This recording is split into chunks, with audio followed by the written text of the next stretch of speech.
Now back to this thing. Now, no cutting me off or no freezing.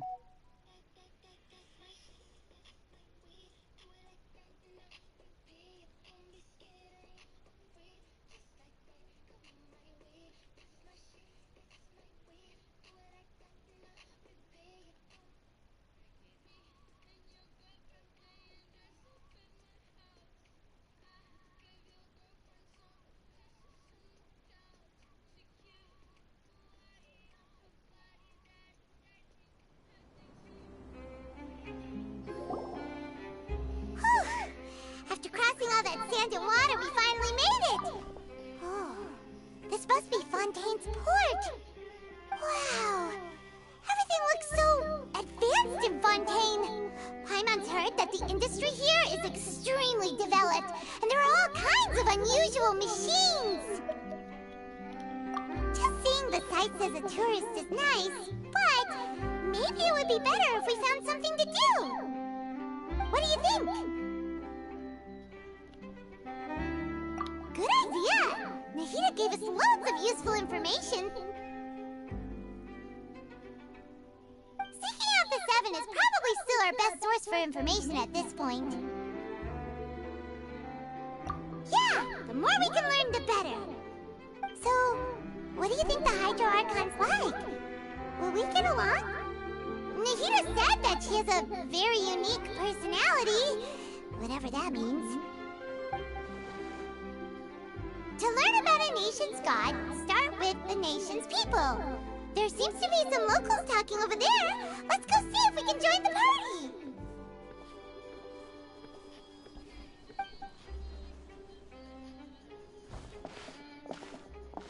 party. If you ask me, it's a tragedy how things ended for him. Clearly, he was a pretty decent person. Yeah, I didn't expect that kind of ending for him. I thought he would at least fight on a little longer for his family. I was expecting a sudden plot twist, but it's a pity that it never happened. Still, his story is quite the tearjerker.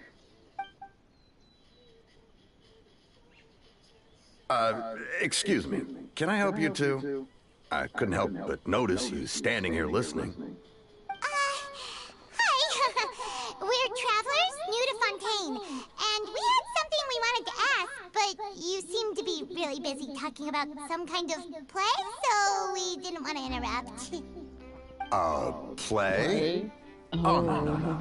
We're talking about something that really happened. In fact, it's a case that was just heard a few days ago. Really? Really? Like, a real Really? trial? But the way you were talking about it and the words you used just now made it sound like some kind of story. Well, good tales are often based on true stories, aren't they? And what you see in reality may also be someone deliberately putting on an act while harboring ulterior motives. Whether something is true or not simply isn't that important. The main thing is whether the story being acted out on the stage is splendid enough. Oh, but it looks like you're not from around here. You probably don't know that the Fontaine Court of Justice is called the Opera Epiclese, or more commonly known as just the Opera House. But, shouldn't court cases be treated a little more seriously than that? Not to question Fontaine's way of doing things. It's just that putting someone on trial is usually a very serious thing. No worries. Other visitors to Fontaine have wondered the same thing. You could say that we just don't want to waste the moving stories behind those cases. And as for your worries about whether the cases are treated with due reverence, we have the absolutely just and honorable Chief Justice Neuvillette, as well as the Oratrice Mécanique d'Analyse Cardinal, a machine created by the Archon. Between the machine and the Chief Justice, false charges and injustice are a thing of the past now. Oh crap. Give me. Jeremy.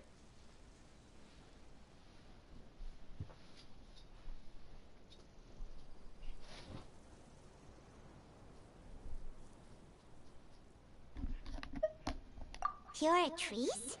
Is it some kind of machine too? Oh, Paimon's curious.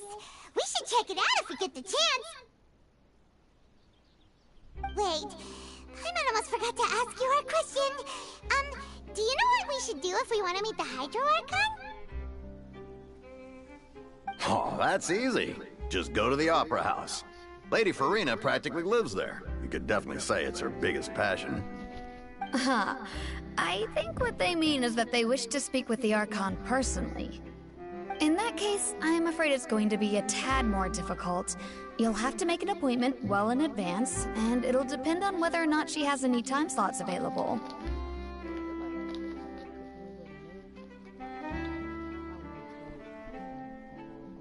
Huh. Is the Hydro Archon super busy taking care of official stuff? Wait, didn't you say that she's always at the Opera House? No. Lady Farina seldom takes an interest with the nation's affairs. The reason it's difficult to make an appointment is simply because she's incredibly popular. That's right. After all, she is the Archon. Though she may tend to get a little dramatic from time to time, people can't get enough of her. Over dramatic. Huh. I'm First not time dramatic. I've ever heard of an Archon being described that way before. Wait! Paimon gets now! The Hydro Archon is kinda like a big celebrity here, right? Yeah, I suppose you could say that. Perhaps you could even say our mascot. Hang on. This is still Fontaine's Archon you're talking about. You should show some more respect. Yes, you're right. I guess I should at least try to be a little more respectful in front of visitors. Otherwise, I might get arrested and find myself face to face with Monsieur Neuvillette. Come on. Sure, there's a lot of laws here, but nobody's going to be arrested for saying something disrespectful about the Hydro Archon. Seems like people in Fontaine really like their Hydro. Their Hydro Archon. Alright, I think we get it. Thank you! At least we now know that we can find the Hydro Archon at the Opera House. But who knows how long making an appointment will take? Guess we could have a look around the city in the meantime. Hey! What are you looking over there for?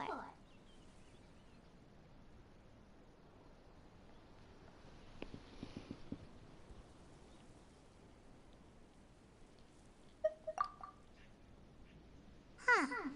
Maybe something's the matter. She isn't going to jump into the water, is she?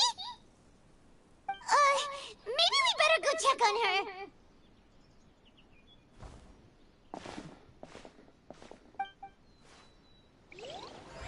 We mean Lilette. I mean, not Lilette. Lily.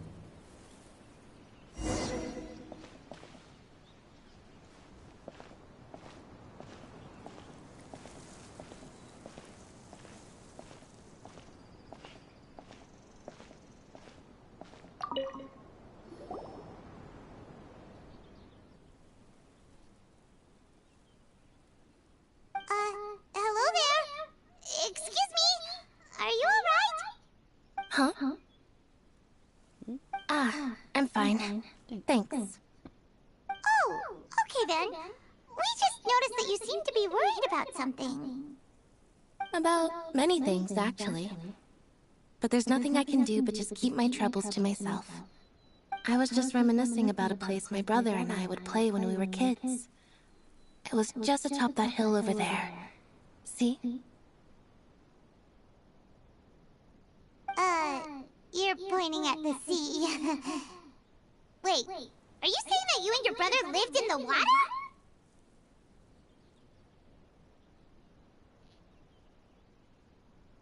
No people call the waters around Fontaine a sea. It's actually just an inland lake that's filled with fresh water.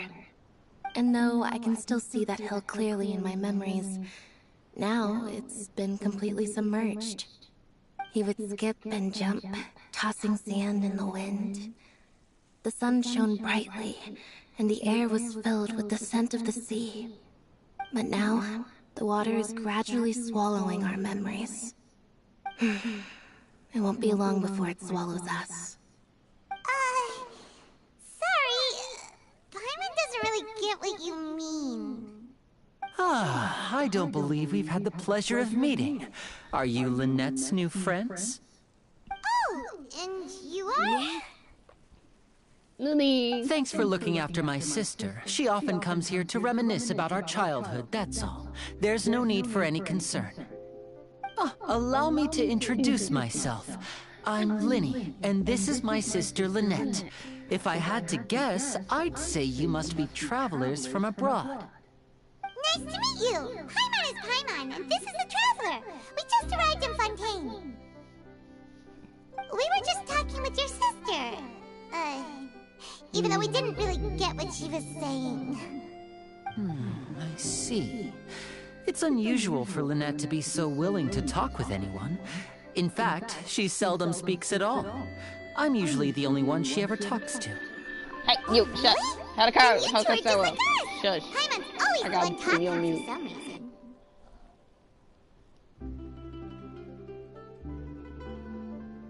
Mute your butt, Hardcore Sorrow. I do not hear you.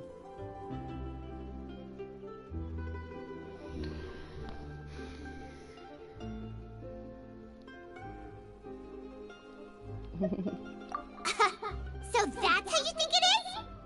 I also think my brother can be too talkative at times. Oh. Seems you were right, Paimon. We are quite similar. So, what did Lynette mean just now when she said that the water is engulfing your memories? And that it won't be long before it engulfs you too? Oh, that. It's from a prophecy that's been circulating in Fontaine for some time now. Well, I suppose prophecy isn't exactly the right word, because that implies a certain amount of uncertainty. There's no doubt about what's happening in Fontaine now. Oh, what happened in Fontaine? Where to begin?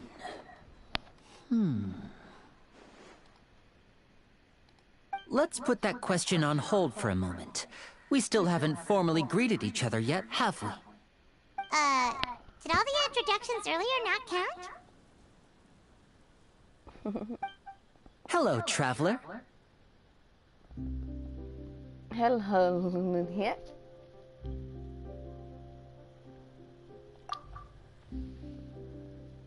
Hello, Palma. And hello, Paimon. Hey! Why didn't Paimon get a handshake?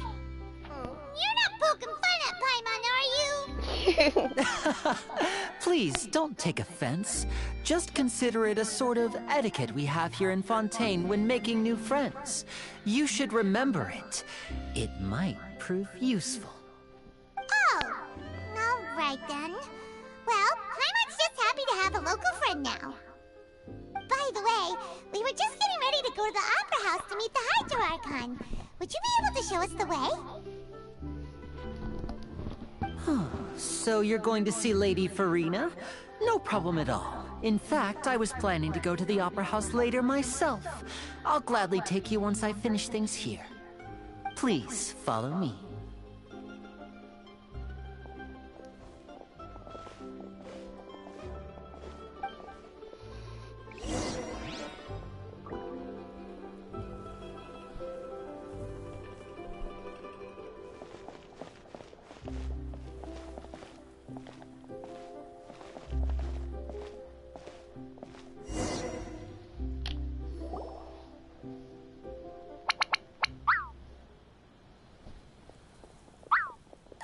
You said you were going to see Lady Farina? Well, it seems Lady Farina has come to see you.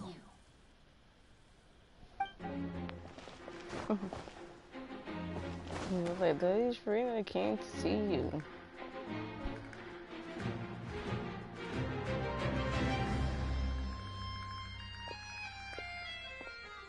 And there go Lady Farina.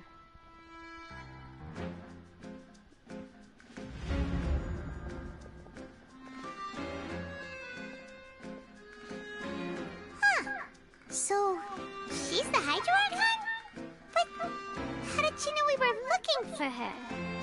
My dear people, rich and poor, those with cup in hand and those with nothing at all, raise your glasses in celebration. If you don't have one, then just raise your hand in lieu.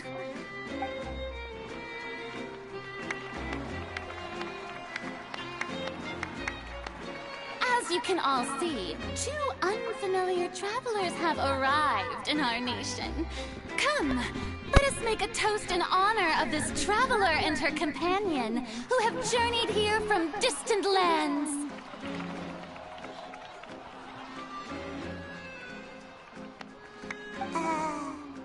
Is she talking about us? Yeah, Obama.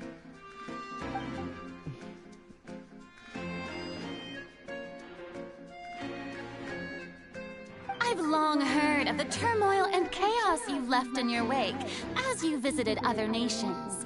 But I welcome you nevertheless. No, I have come to receive you personally. Fear is for insignificant cowards. I am a god, and I will never entertain the notion of such meaningless wariness. You can be rest assured, I see clearly your sincerity. Of course, seeking an audience with me is the most sensible thing to do. It will allow you to truly behold my power and witness my authority. Intelligent people always gather under the correct banner. I, Focalor, hereby welcome you to the nation of Hydro and acknowledge the value and significance of your trip. Now, I just sound like a fish out. you may rejoice in this. I don't like fish that much.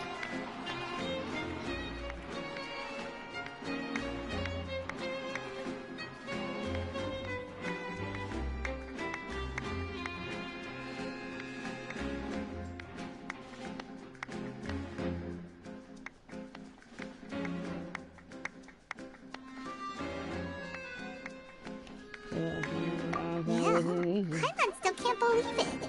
Feels like we've only been here for a few minutes.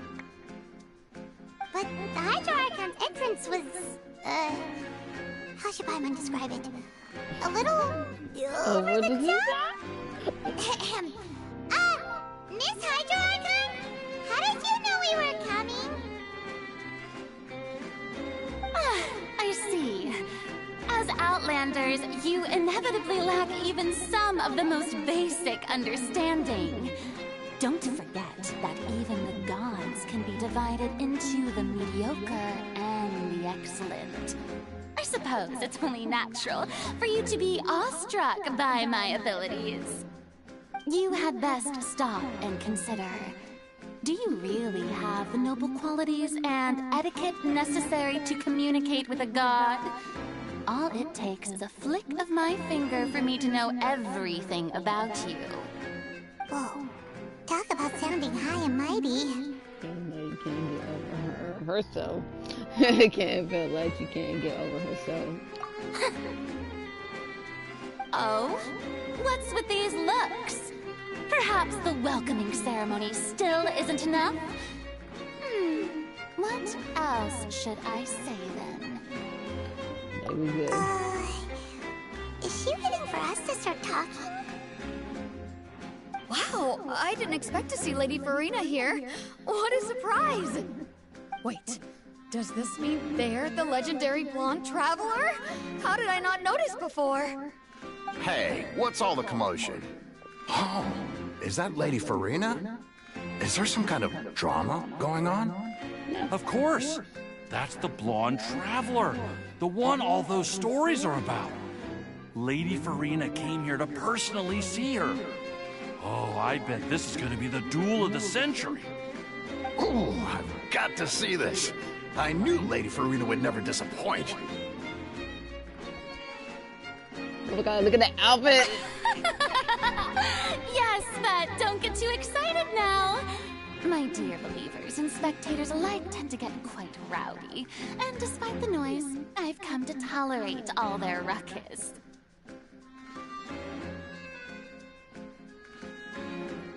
You may consider this my reward to all of you. I have determined that there will be an epic duel between myself and this traveler from another land, just as you were hoping to see. Now she wants to fight? Aren't we getting a little ahead of ourselves? Bring it on! Fire god, high god. a resume.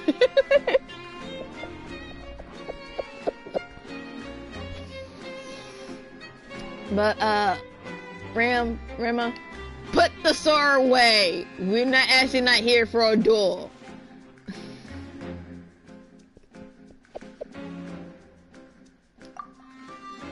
Bring it on.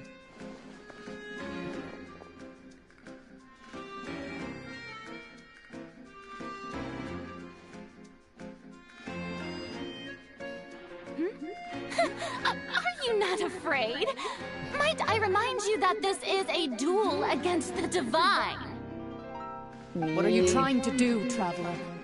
Provoking a god in front of her people? Stand down, Florent. I admire her bravery.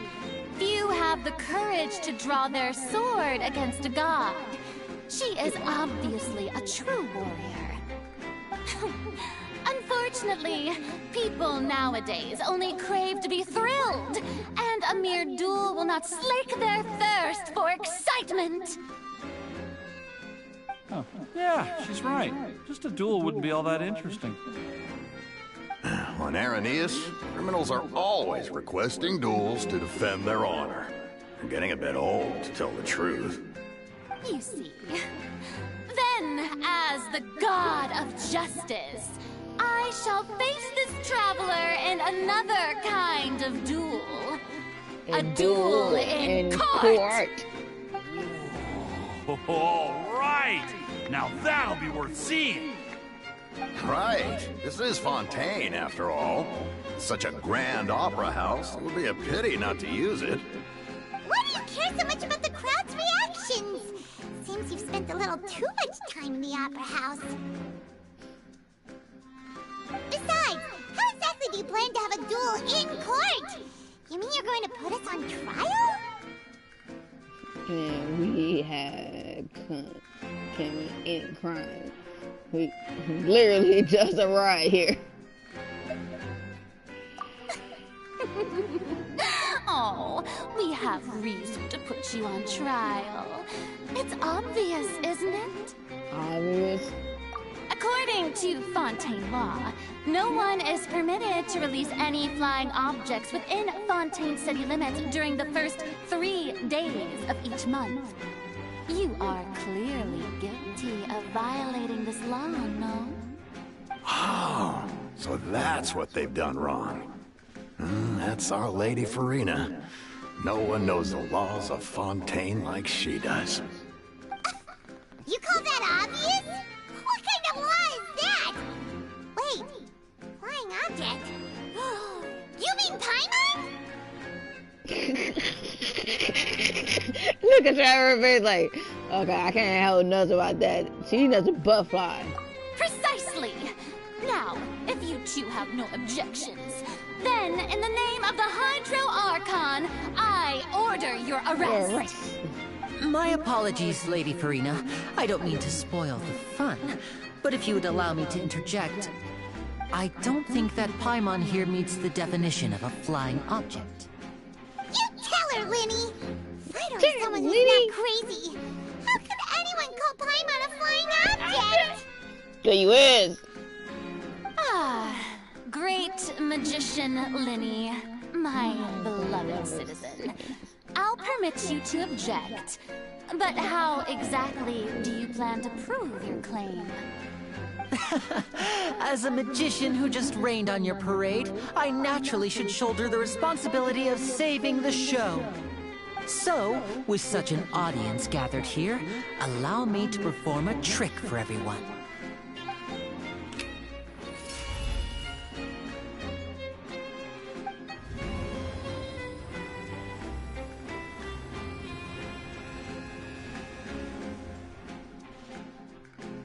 Ta-da! What's that on Paimon's back? Hey, when did you do that? When pat you on the back.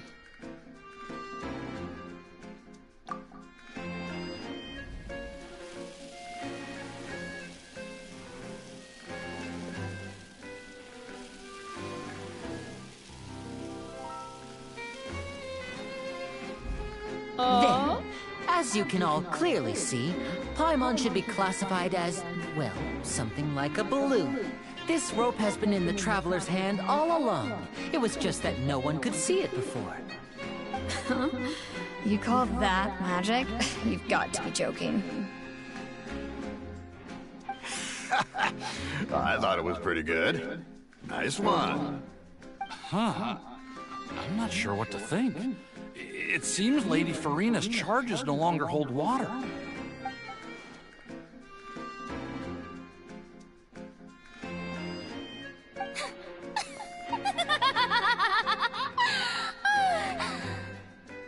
Amusing. Very amusing, Linny. Just the sort of unexpected twist that I enjoy. With you here, today's performance can finally be called complete. Performance?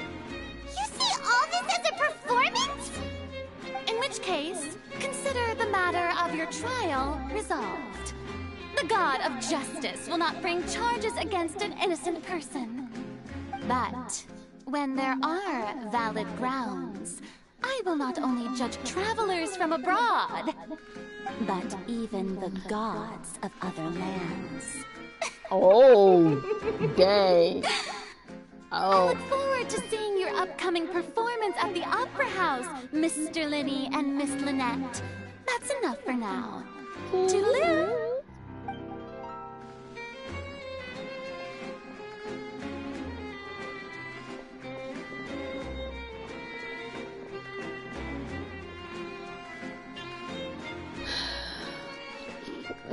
God, see a piece of work.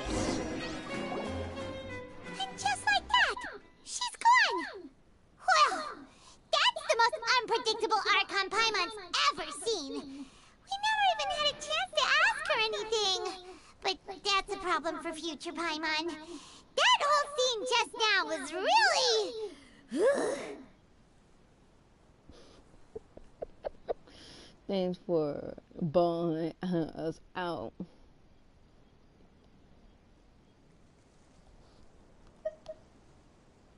Don't mention it. I just happened to remember that there was such a law, so I did a little preparation, just in case. I didn't think it would actually come in handy. So, now do you see what kind of god Lady Farina is? She can be a bit confusing at times, but she is still amenable to reason. Jesus Christ, Lord, Lizzie.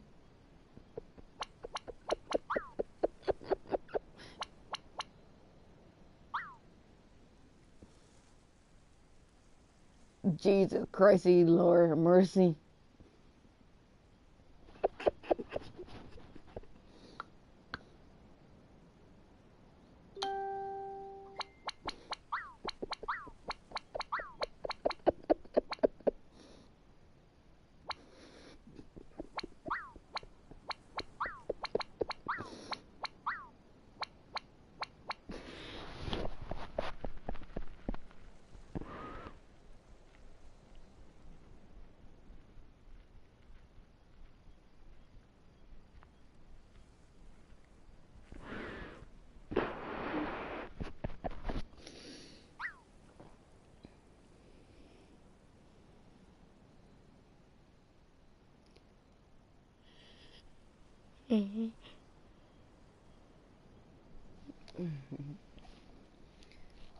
Yeah, confusing in a good way. Put it.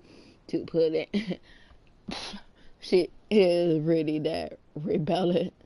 Anyway, Paimon had no idea you were a magician, Linny. It sounded like you'll be performing at the Opera House, right? I just know a few simple tricks I use to make a living. Lynette is my assistant. It will actually be my first time performing on the most prestigious stage in Fontaine, the Opera House. But isn't the Opera House where criminal trials are held in Fontaine? When there are no public trials being held, the Opera House hosts a variety of other performances.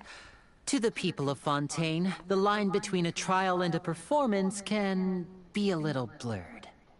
And speaking of performances, I would be remiss to forego this opportunity gifted by fate. Might I invite the two of you to see my performance? My brother's always excited to make new friends. Oh, sure. We don't really have anything to do now, and we wanted to go to the Opera House anyway. Splendid. In that case, why don't we go together? I'll show you the way. I just have something to take care of first.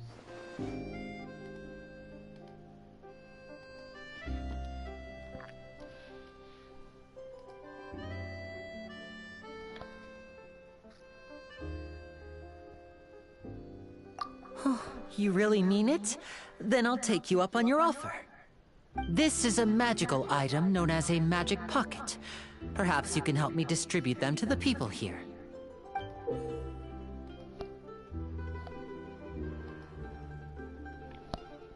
Huh?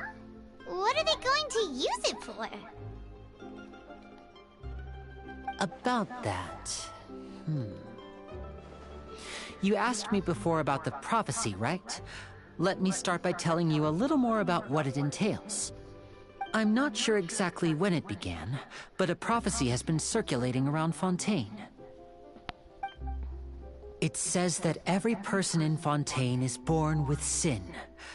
No matter how the nation of justice holds trial after trial, this sin cannot be absolved. Until one day, the water levels in Fontaine will rise, and the sinful people will slowly be drowned. In the end, the people will all be dissolved into the waters, and only the Hydro Archon will remain, weeping on her throne. Only then will the sins of the people of Fontaine be washed away. That sounds pretty gloomy. Why are people in Fontaine born with sin? What is that supposed to mean? There are lots of guesses. Some say that the ancestors of Fontaine stole the power of the seas and stirred its wrath. Others say that the people of Fontaine never heeded the first Hydro Archon's warnings and offended Celestia. But here in Fontaine, evidence is what matters. There hasn't been concrete evidence for any of these claims, so they can only be regarded as conjecture. If even the people in Fontaine don't know what sin they committed, wouldn't it be better just to ignore the prophecy completely? Why bother feeling guilty all the time? That's exactly what the people did at first. But in the last few years, the water levels in Fontaine have actually started rising.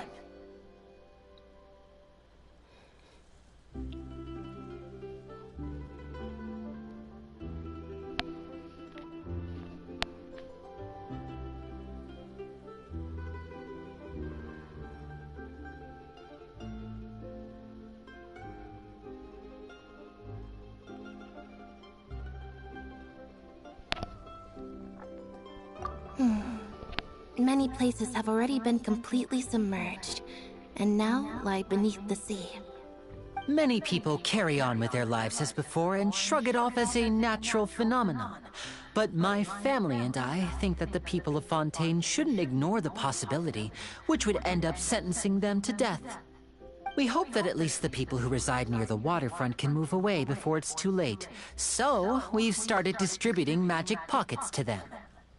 As a magical item, these magic pockets have astonishing capacity. I'm sure they will come in handy when people are moving their belongings. Oh, Paimon gets it! It's like preparing for a rainy day! But this is more than a bit of rain.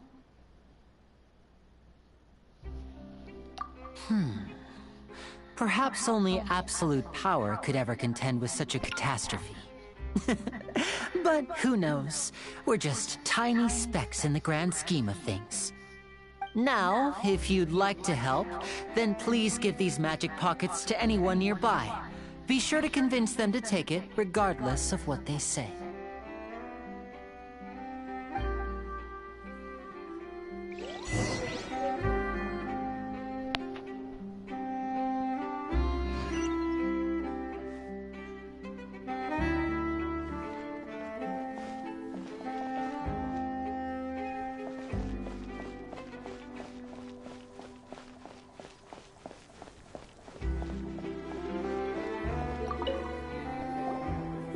What's this?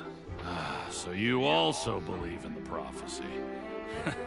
Keep it. I won't have any use for it. What? You mean you don't believe in the prophecy?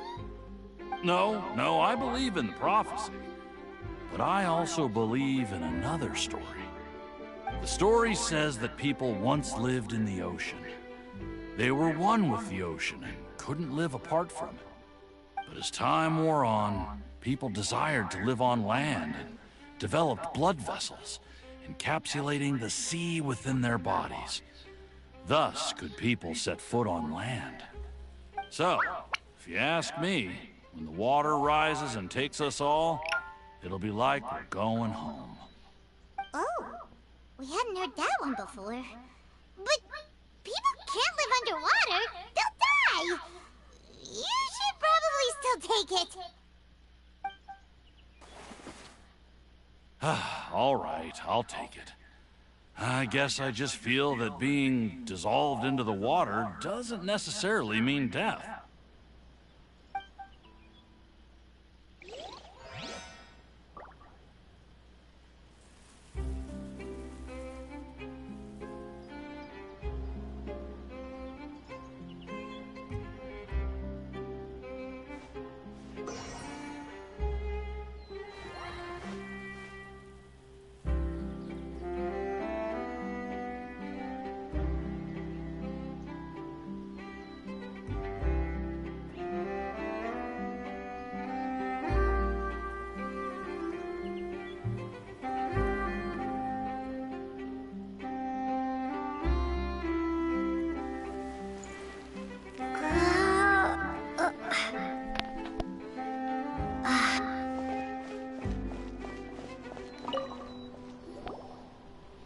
So you're the blonde traveler that everyone's been talking about.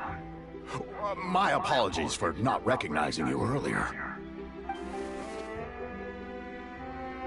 Oh, a magic pocket?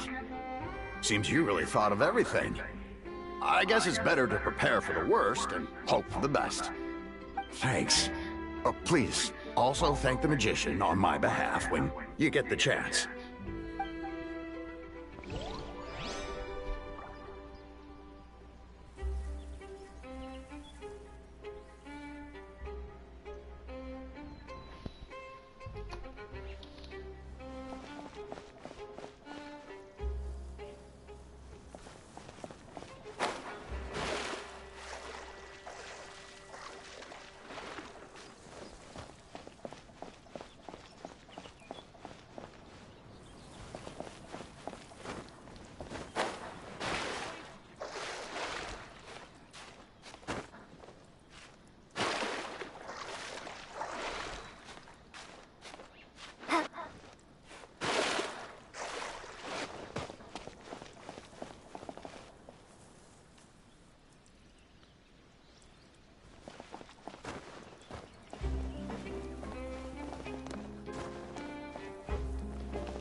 Huh?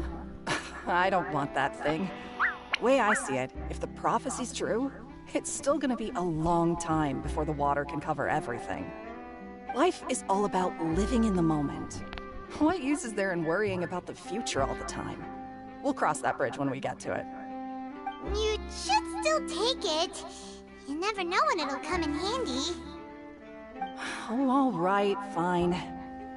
Thanks. It's just that if I start moving, that means I've already given up on the life I have now. I'd really rather not.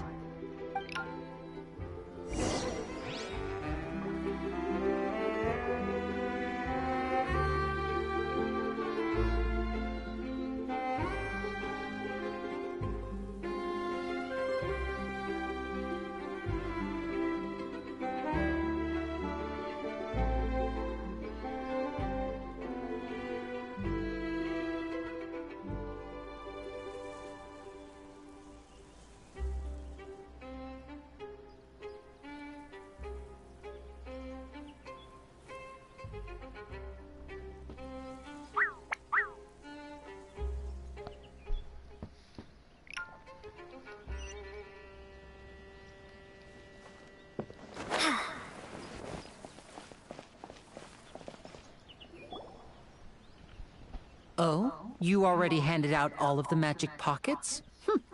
That was fast. So, what did people have to say? I bet you heard some, interesting opinions.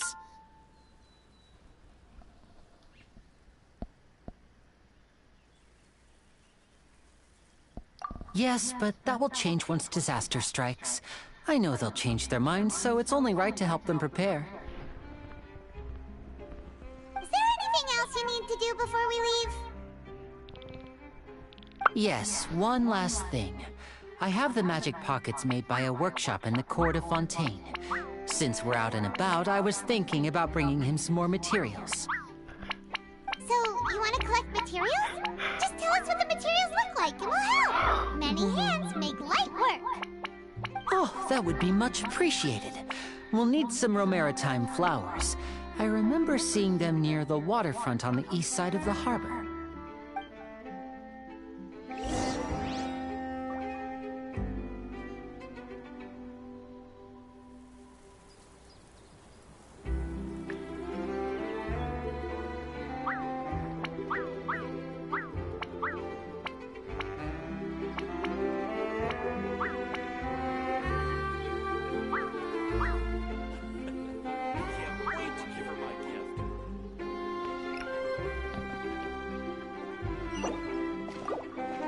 I'm not gonna be seeing that.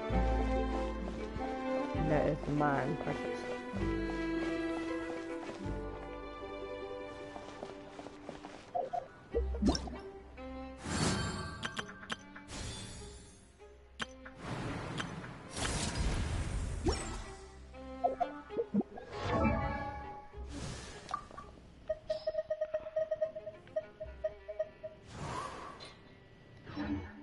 Thank you.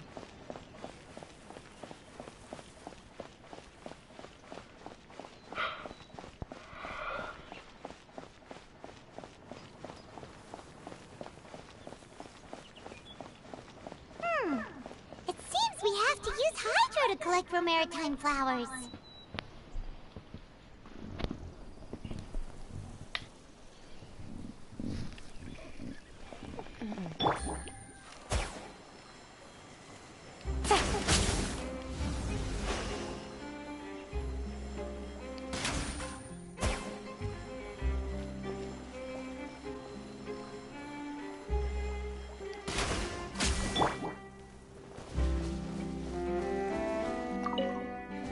Pretty. Actually pretty.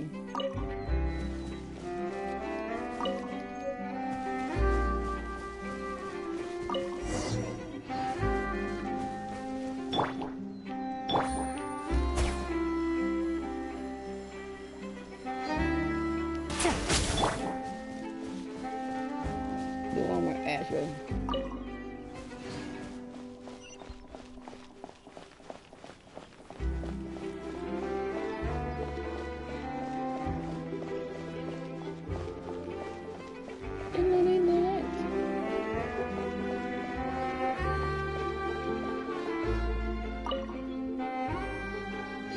You made quick work of that. I can tell you're an experienced traveler. I've also finished collecting a few here. Maybe next time you'll feel like helping too, Lynette. No way. I'm in power-saving mode today. Otherwise, I fear I may not have any energy left for the performance at the Opera House. Fine. Though the performance is still a long way off. Now that we're finished here, we should get ready to head back to the Court of Fontaine. So, we're going to the Court of Fontaine before we head to the Opera House? Good. Paimon wants a tour of Fontaine's largest city and try...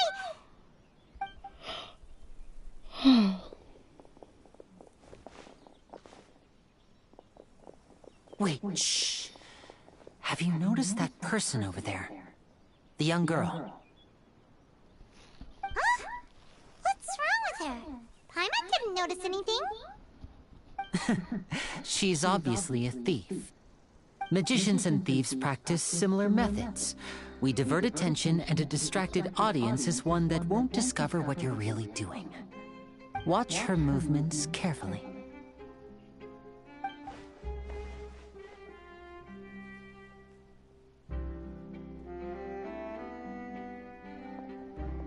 he's right! Shh, keep your voice down. We need to think of a way to catch her, but it seems she's very alert. Perhaps we should split up. You two can ride the lift over there and wait up top. I bet that'll be her escape route if she tries to run. All right, let's go.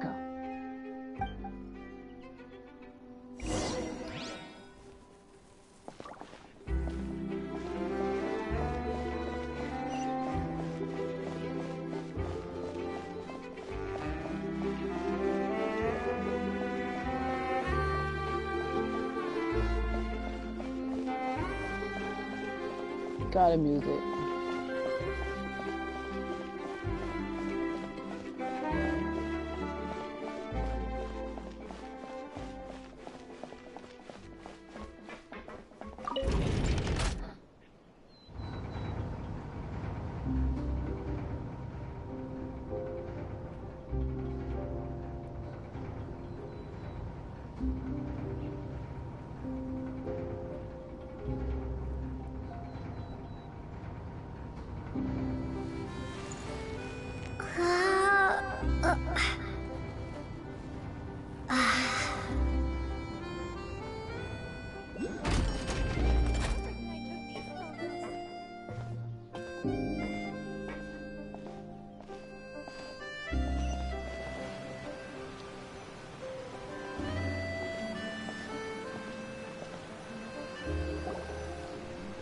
This is the spot where Lenny wanted us to wait.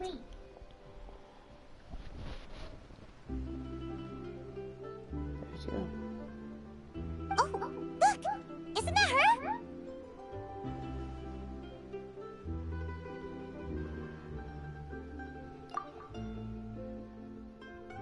Oh no! Did she notice us? She started running the other direction! What should we do? Should we chase her?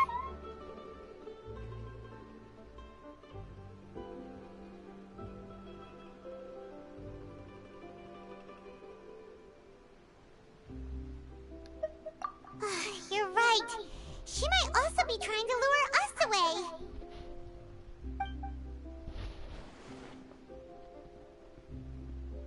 Nothing's happened for a while now. Paimon wonders if Lenny caught the thief.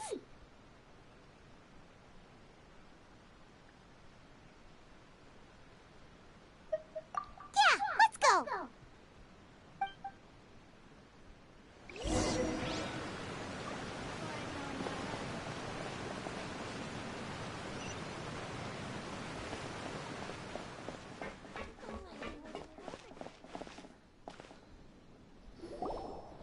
Are you sure that's all she took? You should check to make sure you're not missing anything else. No, that was all. Oh, I can't thank you enough. I didn't notice a thing earlier. Anyway, I should be going now. Thanks again. Oh, were you returning what the thief had stolen? That's right. Pity I wasn't able to catch her. She distracted me by dropping the thing she stole on the ground. By the time I looked back, she was already gone. I saw the general direction she went, but Lenny twisted his ankle, and I needed to make sure he was okay. Oh, did you get hurt, Lenny? I'll be all right. It's just a twisted ankle, that's all. In fact, it's feeling better already. If you want to play at being a hero, at least try not to get hurt doing it. Imagine what would happen if you managed to derail our performance as a result. You're right, you're right.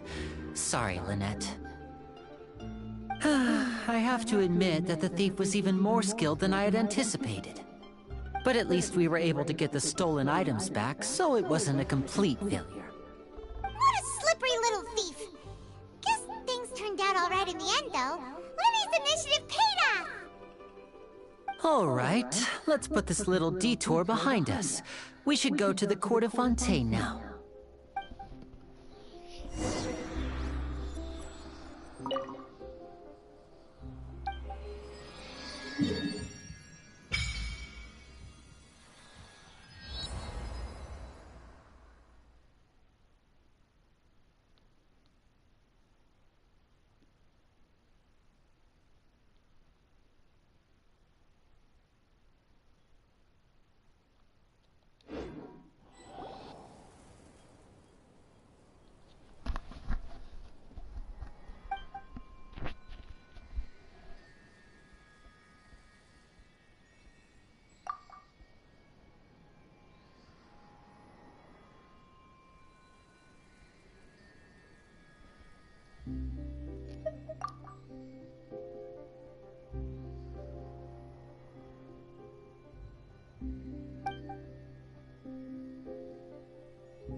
So, we ride this thing to go into the city? What an ingenious way to get around! People in Fontaine really know how to use water! This is an aquabus. It allows people to travel between several key locations around Fontaine. It's pretty convenient, but the ride can become a little dull after a while. The scenery is always the same. That's why it's better to travel with friends. So you mean it's still boring even when I'm riding with you? No, that's not what I meant. It's just that, well, you don't really talk that much. Besides, it doesn't really feel like a real trip when it's just the two of us. It's the same as being at home. Whatever.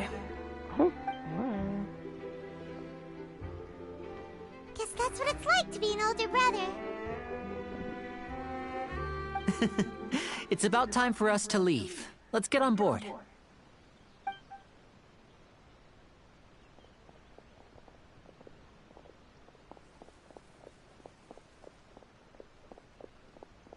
Charlotte.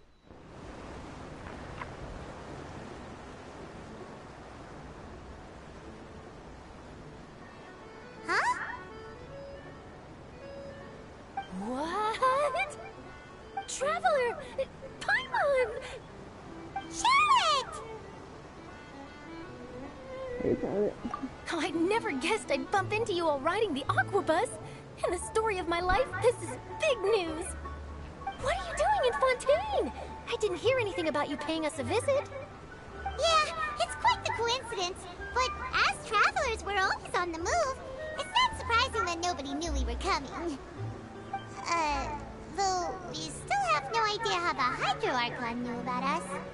Oh, let Paimon introduce you to our new friends! Oh, no need for introductions, Paimon. I would recognize the great magician Linny and his assistant Lynette anywhere. I wouldn't be much of a reporter if I didn't know who they were. It's a pleasure to meet you. I'm Charlotte, a reporter for the Steambird. Charlotte. Nice to meet you. From the Steambird, huh? We've often relied on your paper to promote our performances.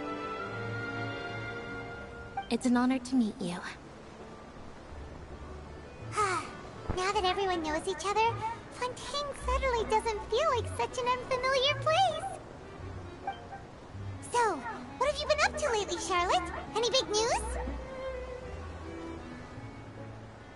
Not too much. When there isn't any breaking news, I mainly cover the trials at the Opera House.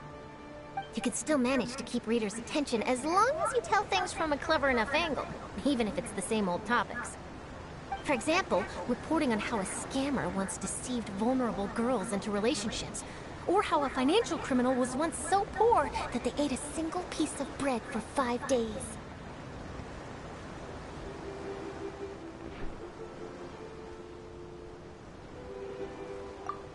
You're right. Seems you know me pretty well. What I'm really after is exclusive, sensational news pieces that could shake the country.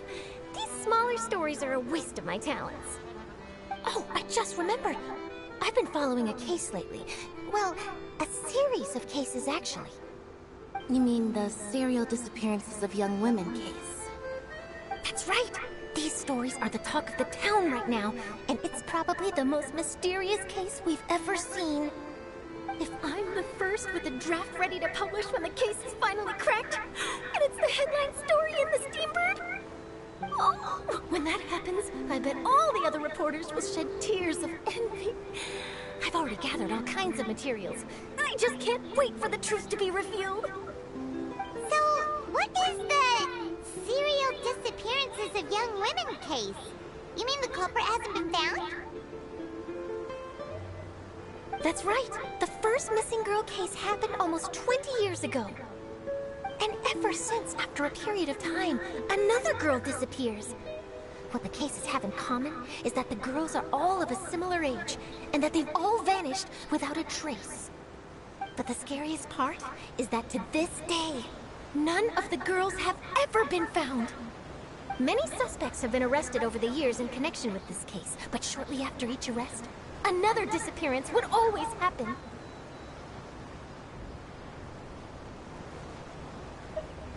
Yes, it's possible. But either way, I believe that every case has some precise truth behind it, waiting to be exposed. Yes, I agree. And at the very least, the family of those missing girls deserves some sort of explanation. I just imagined for a second what I would do if Lynette were to suddenly disappear. I'd pay any price to get her back, and then find a way to track down the culprit. Please don't imagine that, Lenny. Please don't mess with that, Nene. But you're his baby sister, you got to.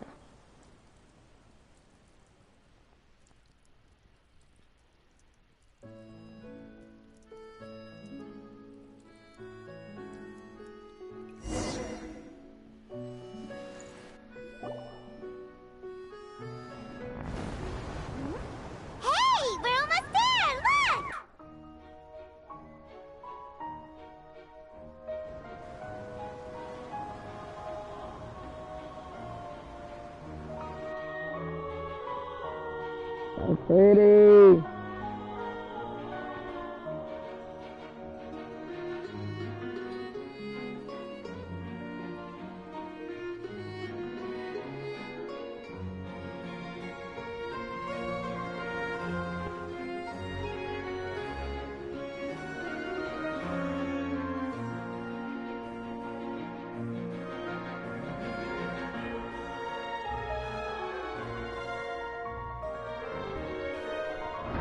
Fontaine.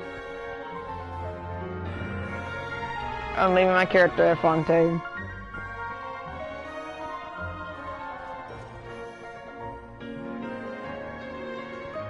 Well, I really enjoyed chatting with you. Life should be full of pleasant little surprises like this. Yeah, us as well. The ride went by too quickly. I have an interview to get to. I should get going before I'm late. Okay, Hyman hopes we can chat again soon, Charlotte. See ya! Bye now. Oh, be sure to stop by and see me at the Steambird when you have time. What a tough job. Always running around and interviewing everyone. Well, where should we go now? If you don't mind, how about we stop by my home first? Besides, I still have all the materials we collected. Sure, we wouldn't mind at all. This city is so huge, Paimon wouldn't know where to start anyway.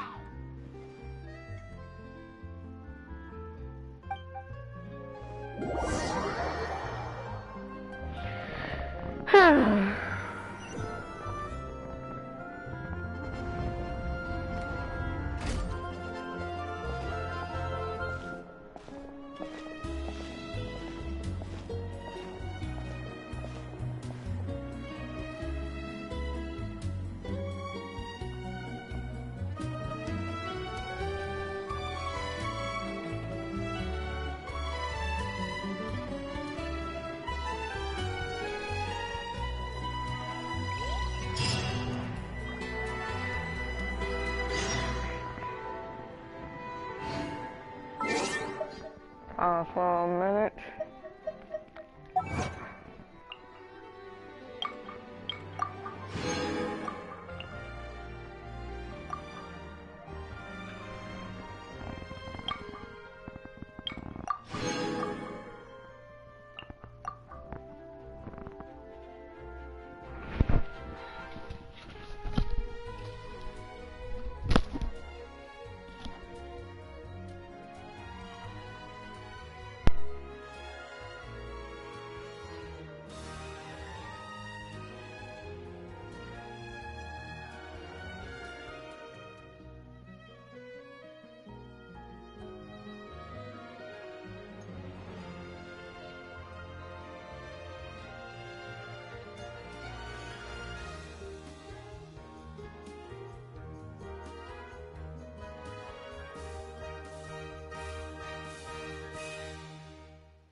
This is our current abode.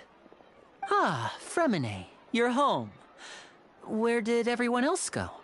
I have some new friends that I would like to introduce. Oh, they all just went out a moment ago.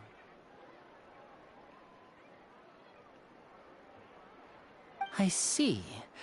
Everyone is getting busier now that Father will be returning soon. I suppose that can't be helped. Allow me to introduce you to my little brother, Fremine. He is a phenomenal diver. Hello. Nice to meet you! Paimon is Paimon, and this is the Traveler! Oh, you sound very proud to have a diver as a brother, Linny.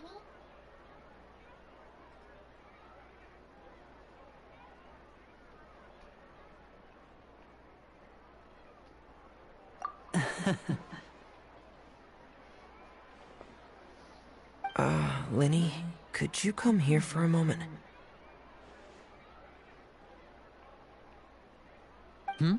What is it, Fremine? Do you have something to tell me? Go ahead.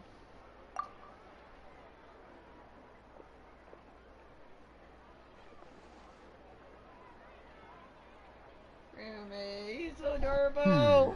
Okay, I see. Is everything all right? Oh, it's nothing. We were just discussing a little housework. Sorry for the interruption. Oh, before I forget, the Traveler and I collected more materials to make magic pockets. Were you able to get any, Fremine? Yes, I went diving and gathered lots of materials. I was about to give them to you. That's our Fremine, always quick with the underwater work. All right, I'll take these to the workshop.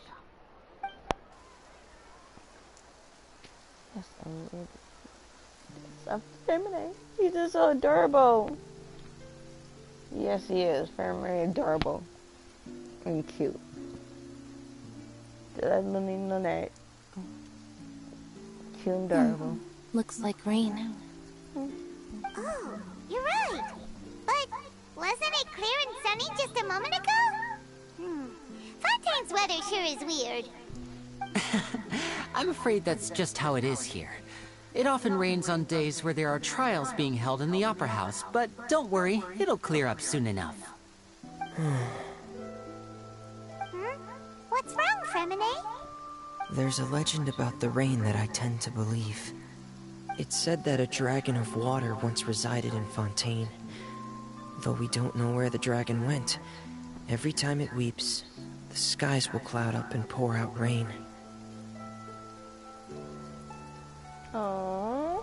When I was a child, my mother told me that if I wanted to go outside and play, I should yell toward the sky at the top of my lungs. Hydro Dragon! Hydro Dragon! Don't cry!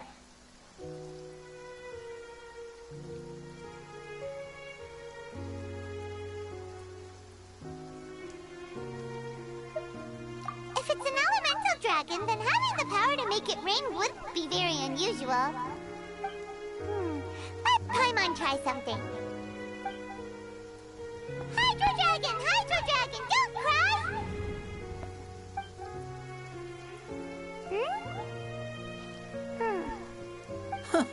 Doesn't seem to be of any use. It is just a legend after all. You know, you might be a more popular magician if you understood the concept of romanticism. Or could at least play along. Sorry. It might be because we've never met the Hydro Dragon. Perhaps it can't be comforted by the words of strangers.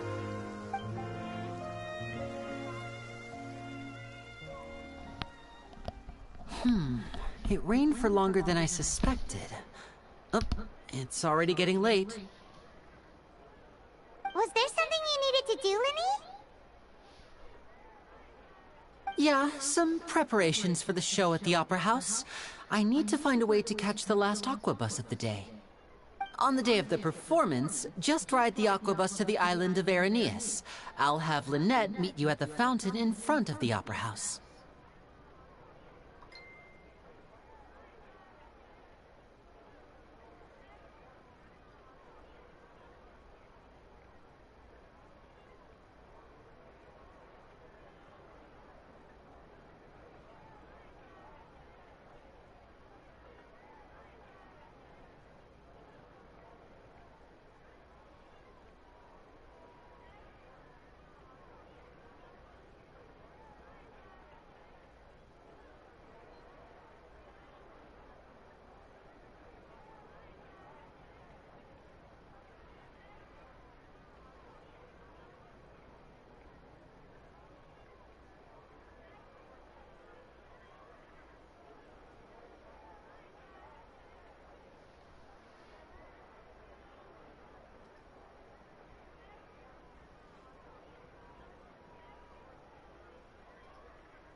personality. Personality my butt.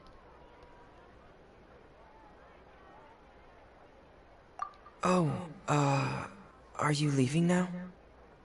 What is it, Fremine? I'm in a hurry. Oh, I get it. You feel nervous delivering the materials for the magic pockets, is that it? Perhaps we could trouble the Traveler to help us take these materials to the Beaumont workshop and deliver them to the owner there? I'm afraid that Fremine can be quite introverted, and the boss there tends to be pretty talkative. Fremine has always been a little afraid of her. No trouble at all! Don't worry, we're on the case! Oh my god, it's making my heart melt. Sorry for the inconvenience. I'm quite useless when it comes to such tasks. I'll think of a way to make it up to you. Oh, no need! This'll be a walk in the park for us!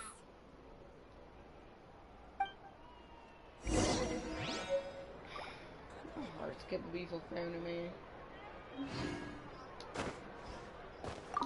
Thanks again, you two. I really can't deal with that lady.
Oh, hello there.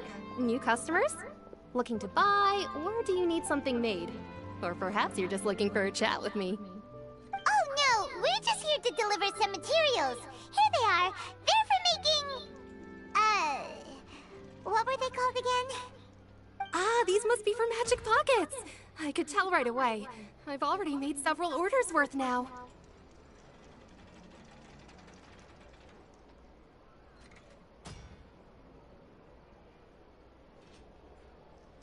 No need. They've already prepaid several batches worth. When they told me what they'd be using them for, I even offered them a discount. But they insisted on paying the full amount, saying that I had a business to run. It seems both their hearts and their pockets are made of gold. Whoa! So, is Linny actually loaded? I can't say for sure, but who knows? Maybe there's good money to be made being a magician in Fontaine. Hey! Is this machine what you use to make stuff here? It looks really advanced. Why use your hands when a machine can do the work? It would be a waste not to use the latest technology. And wasting is a kind of crime. But where does a big machine like that get its power from? Well, it's a little complicated. I'm not sure I can put it in layman's terms for you. But basically, everything we usually use here in the city is powered by indemnitium. It's a type of energy that's produced from trials. Huh? How can trials produce energy? Well, I'm not completely sure of all the details myself, but basically, when a trial is in session, the Oratrice Mécanique d'Analyse Cardinale harvests people's belief in justice and converts it into energy to be used all around Fontaine. So that's what its other function is? Paimon heard that the Oratrice was created by the Archon to make judgments. But Paimon still doesn't get it. How could something unreliable like people's beliefs be turned into a stable power source for these machines?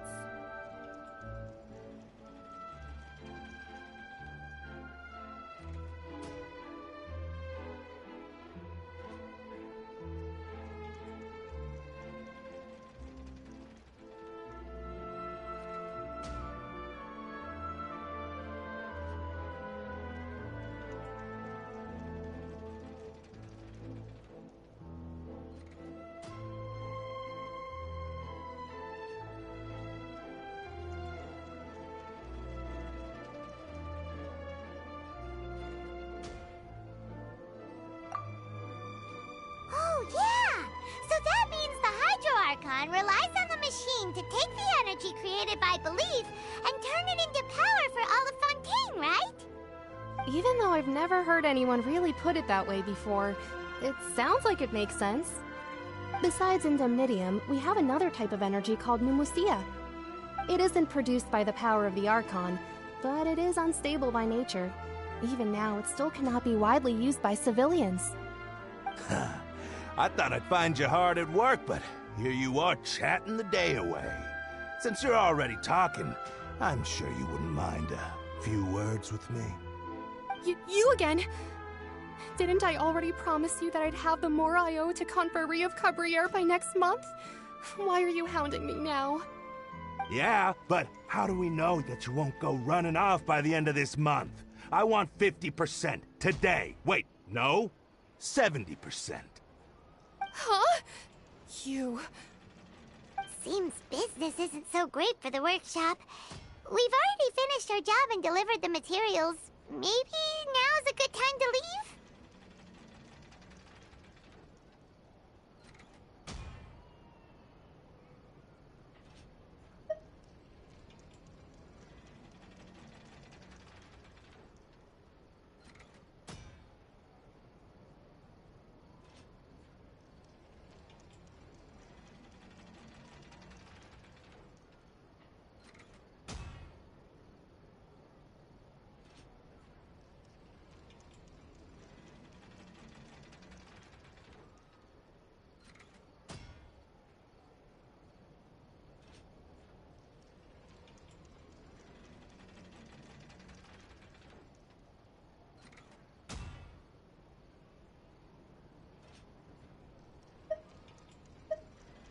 Hey, hold on!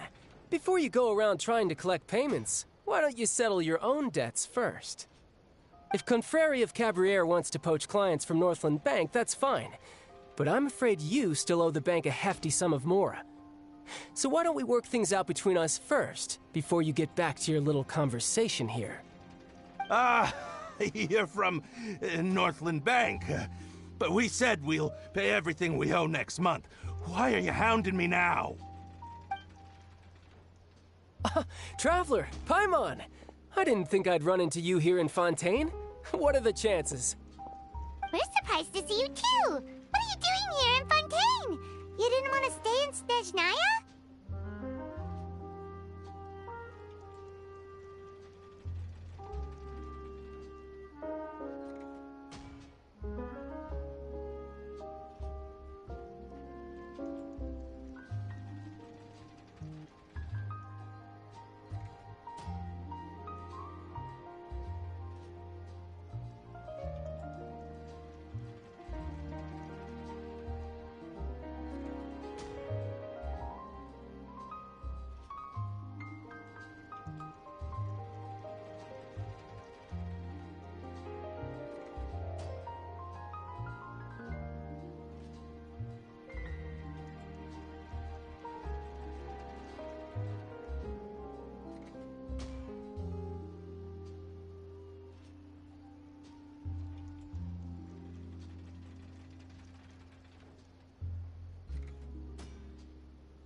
Trouble. Trouble, King. Trouble. Yeah, I call him Trouble.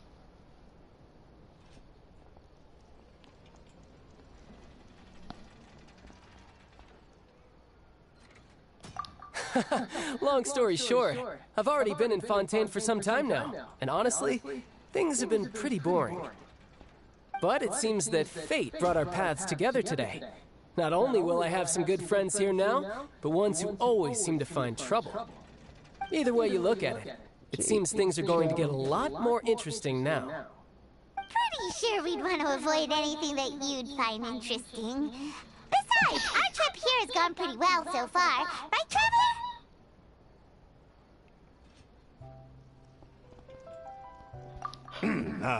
Hey, you, Northland Bank boy. Aren't you forgetting something? Don't interrupt. It's not often I run into the Traveler like this. Why don't you wait for me over there for a while? You kidding? Aren't you the one looking for us? You really expect us to sit and twiddle our thumbs while you catch up with your friends? Listen to me, boy. If you want your Mora, fine. Why don't you come and take it? Hey, I just said not to interrupt. Oh, by the way, Traveler, the last time I took Tonya and Tusser ice fishing, Tusser said... Hey! That's way over the line! All right, boys, let's see who has to pay up now! Can you at least let me finish one sentence? Fine. Though the bank told me not to get rough with our clients. You're the ones who started it. This is an act of self-defense. You two will have to be my witnesses, okay? I'm sure this won't take long.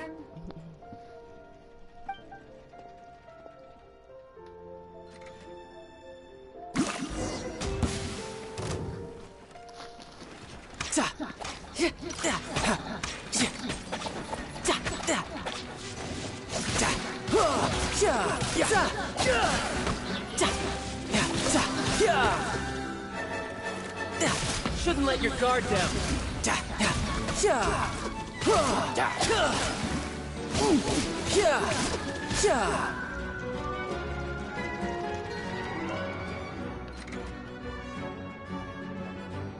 Don't you dare say that. Okay, I'm about to say I froze. What's your deal, Brad? How are you so strong if you're just a staffer from Snezhnaya's Northland Bank? Wait, don't tell me you're... Oh, now you notice. It's a little late, don't you think? Just make sure you understand that you don't mess with Northland Bank. Got it?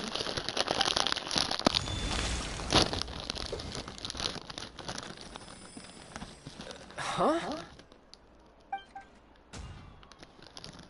Now's my chance!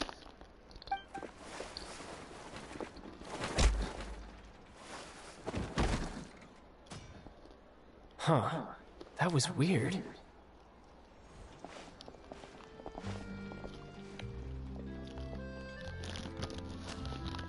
I'm not sure. It's as if I suddenly lost control of my hydro powers when I needed them. Maybe there's something wrong with my vision? Strange. How could that happen? First time Paimon's ever heard of someone losing control of their vision. Never mind. It doesn't matter. If I want to stay sharp, I shouldn't be relying too much on my vision anyway. Besides, I always have my delusion in case I need it. You better not use that delusion too. So what are you doing in Fontaine, child? I don't see it's work for Northland Bank. Well, I guess it's because I've been in a bad mood lately. Huh? What kind of reason is that? Wait, since when do you feel down about anything? I don't know. Maybe I still have a lot to learn about myself. But recently, there seems to be some sort of restless power stirring inside of me. And I don't know why, but every now and then I feel like I'm in a terrible mood. Maybe you losing control of your vision just now is connected with that power you're feeling inside. That is a possibility.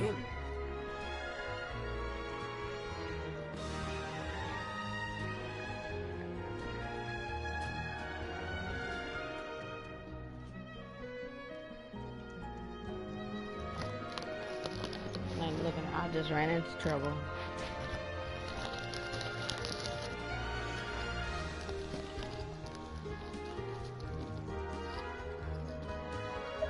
I can't remember if I ever mentioned it before, but when I was 14, I fell into some unknown abyss. It was during that time I learned nearly all of my abilities. The one who took me under her wing and taught me was named Skirk. She was always quiet and very mysterious. Nobody knew where she came from or what she had been through, and she was always very strict when teaching me combat techniques. One time, I asked her why she was willing to take me on as an apprentice. From what I could make of her answer, it was because I had awakened it, and traces of it remained on me. She said that all my combat training would be useful in the future. But what is it? What did you awaken? She never explained that, but my guess is that it's related to a dream I saw when I had just fallen into that abyss. In my dream, I was in the deepest depths of the sea, and the boundless seabed was all around me. But in front of me appeared a whale that was so massive, I felt like I couldn't breathe. A whale? Oh, that sounds familiar! When we fought against you before, you summoned a huge whale that seemed to leap at us. Is that the one? That's just an abstract form of a whale that I create using my elemental powers. It takes that shape because the scene I dreamt of the whale has always been stuck in my mind. I'll never forget it. So you used the whale as inspiration for one of your moves? Huh. Seems a little twisted to Paimon. So why don't you just go ask your master? Maybe she knows the answer. You make it sound so easy. Ever since the incident I experienced there, I've never stopped searching for Master Skirk and that unknown abyss. But it's been years now, and I've still found nothing. There isn't even a trace of the place where I remember falling into the abyss. Oh, it sounds like some kind of ghost story. Yeah, I'm out of leads at this point, but there's nothing more I can do. It seems that strange encounters in this world tend to be elusive like that. Oh, seems the time really flies when I'm talking with you. I just remembered I have somewhere else I need to be, so I should get going. What? More work for the Northland Bank? No, it's more of a personal appointment. Lately, I've been sparring with some of Fontaine's official champion duelists whenever I'm feeling bored. Official champion duelists? You mean it's their job to duel? Yep, in Fontaine, before a criminal goes to court, they're given one chance to defend their honor by requesting a duel with an official champion duelist. The champion duelists are all-powerful fighters selected from among the nation's best. And the duel itself is a no-holds-barred fight with no specified stopping point. So engaging in such a duel is regarded as a symbol of defending your honor. If a criminal manages to win the duel, they'll be acquitted. But if they lose, they'll have no choice but to stand trial. And the worst-case scenario is that you're simply killed in the duel. Though it's rumored that Fontaine has a death penalty, from what I can tell, no one has ever been officially sentenced to death. So really, the only people who opt to duel are those who have suffered a grave injustice in being accused, or those who greatly value their honor. Otherwise, why gamble with your life? So, do many people actually get out of their trials by winning the duel? Apparently, it's exceedingly rare for anyone to actually win. Fontaine probably enacted this system as a way to show that the nation respects the honor of its citizens. Besides, none of the champion duelists are to be trifled with, which is exactly why I was itching to face them as soon as I got to Fontaine. Apparently the one I'm meeting today, Clorinde, is the strongest of the champion duelists. I had been asking her for some time before she finally agreed to face me today. Well, that's child for ya. Paimon feels like we heard that name somewhere before. Clorinde. Huh. Oh, before I forget, I want you to have this. Huh? Your vision? You're seriously just giving it away? I'm just worried that it could become uncontrollable again. I'd be pretty upset if it got in the way of my duel, so I think I'll be better off without it for now. Besides, I just need you to hold on to it for a short while. I'll come retrieve it when I have some time later. Paimon knows what you're up to. You just want an excuse to come talk to us again, don't you? Whatever gave you that idea? I'll be in touch later.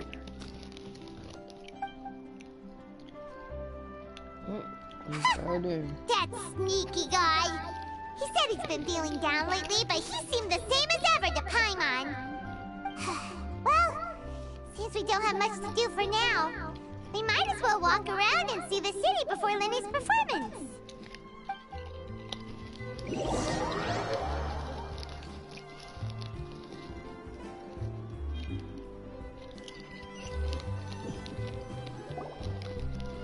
Wow! Who could have seen that coming? The reporter who was barely around for most of the story was the murderer all along!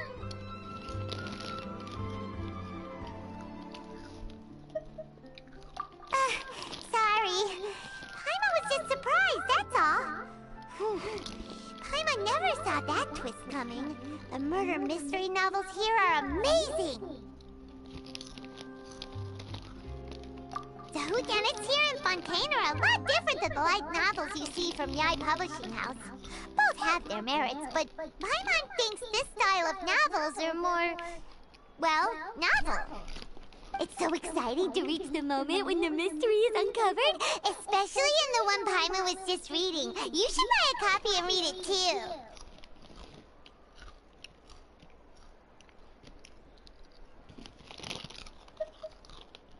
Oh, sorry about that. Paimon will be more careful next time. Hey, shouldn't we be heading to the Opera House to see Linny's performance soon? It's almost time for the show to start, so we should get going. Linny said that the Opera House is on Aeneas, so let's go ride the Aquabus!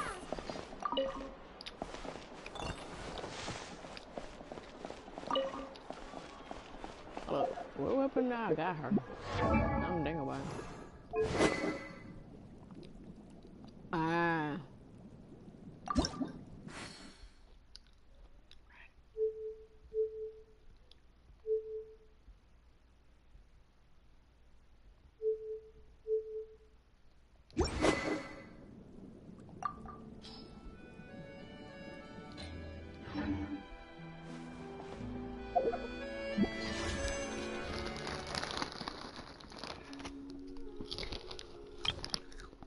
Temple.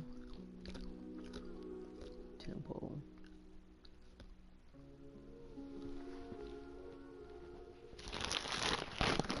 Okay, good. Okay. Ooh, that's dark.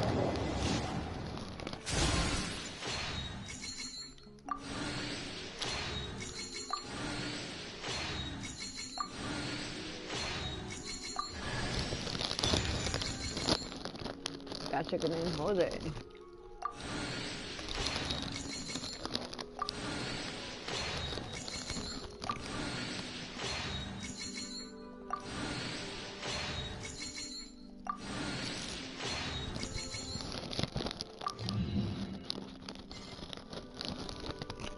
Okay, let's go.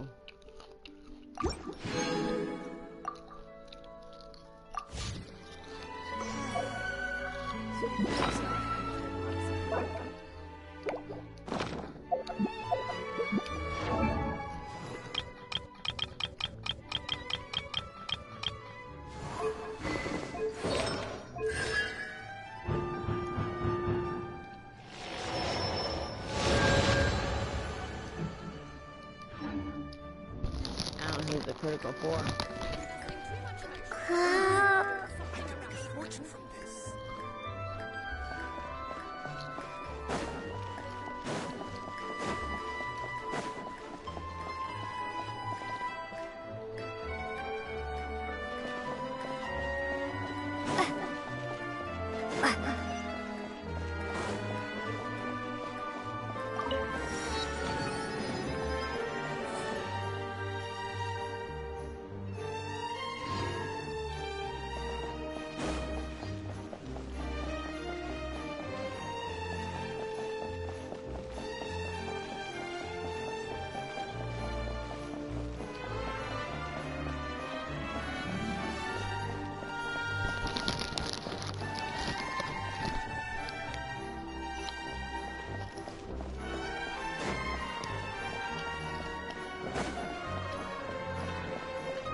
Okay.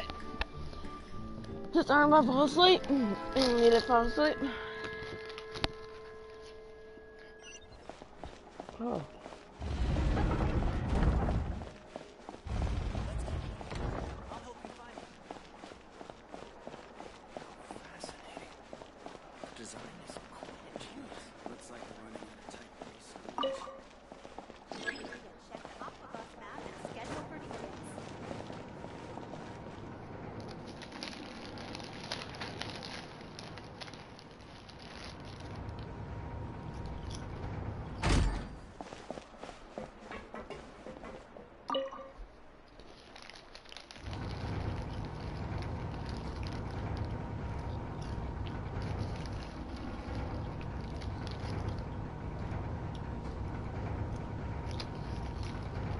Why are you shaking? Why are you shaking?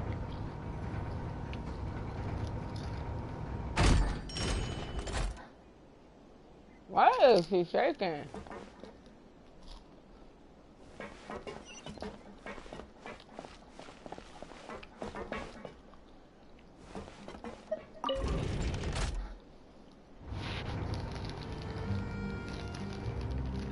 Oh.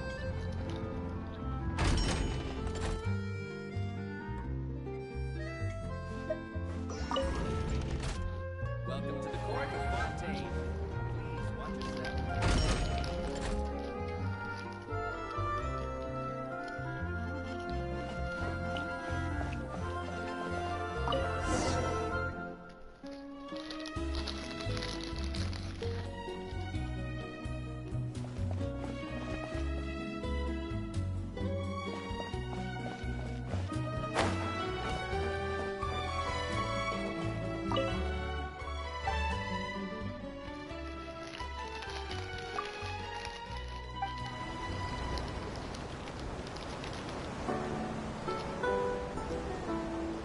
Welcome to the Navia line.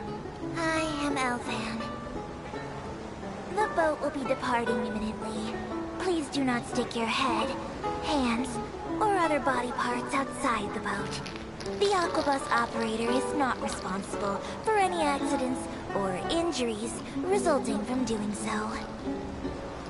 Also, please remember to buy the Steambird, though I don't read it myself. The destination of the current tour is Erinias. Points of interest worth visiting include the Fountain of Lucine and the Opera Epiclese. If you look to the left in the direction we are currently traveling, you will see the famous Fontaine Research Institute up in the sky. An experiment gone wrong turned new sightseeing opportunity. Human ingenuity truly is a wondrous thing.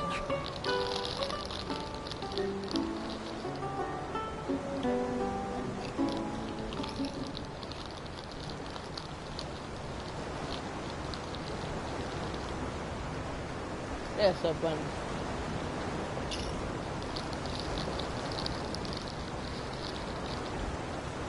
We are now approaching our final destination. Please be sure to bring all your personal belongings with you as you disembark.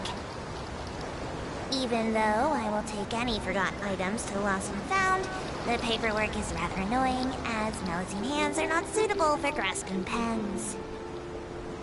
Please be careful when disembarking. It has been my honor to be your tour guide this trip. Thank you.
Oh my god! Oh my god! Bro! Look at that!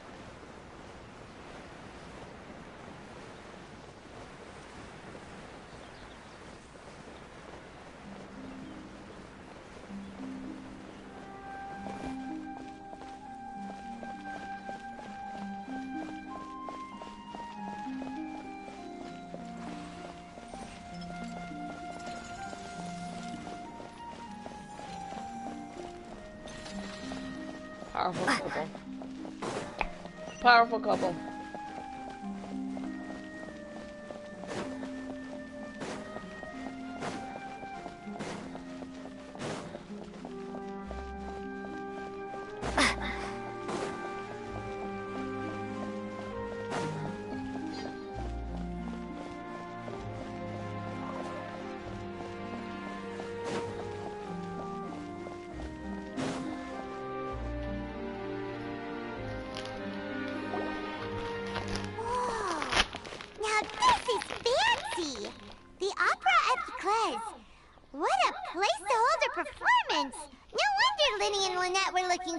To it. Huh. Looks like there's a lot of people standing around the fountain up ahead. Oh, Archon, please bless us with a bright and healthy child. We pray. I don't know why you always feel the need to ask so much. I'll be happy as long as our child is healthy and lives a peaceful life. I guess if they're our kid, then there's no doubt they'll turn out smart. Maybe this is one of the customs in Fontaine. There sure are a lot of couples here. Vache. Oh.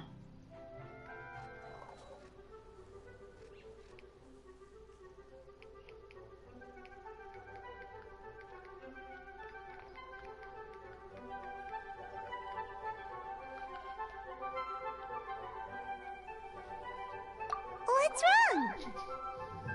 Vache. Vache. I'm so confused. Vashane, Vashane. No. Lynette! You scared Paimon! Why did you get here? Lenny asked me to wait here for you, remember? Right. What do you mean? There are a lot of people here right now.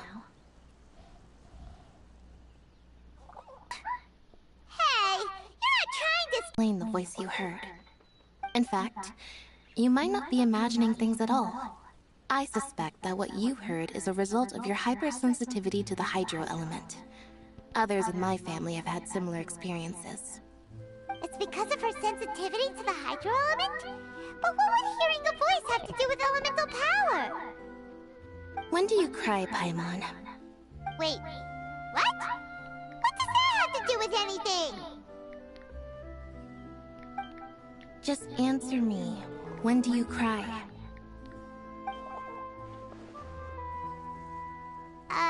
When Paimon's really sad? Oh, and when Paimon's super happy. Oh, and also when Paimon's really, really scared. Then you should understand that tears contain your most intense emotions. Like I just mentioned, the Fountain of Lucine is where all the flowing water in Fontaine converges. Even the tears that fall to the ground will eventually gather here. So maybe what you heard was the intense emotion coming from someone's tears.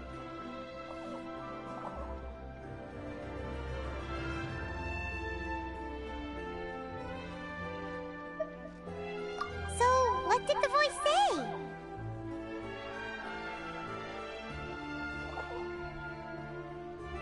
Huh. If you were hearing their emotions, then Paimon wonders what happened to them. Rather than worrying about them, we should worry about my brother first. Don't let that calm look of his fool you. He tends to get pretty nervous just before a performance. So chatting with Lenny might help him relax a little before he goes on stage. Oh, that makes sense. Let's go in and see Linny.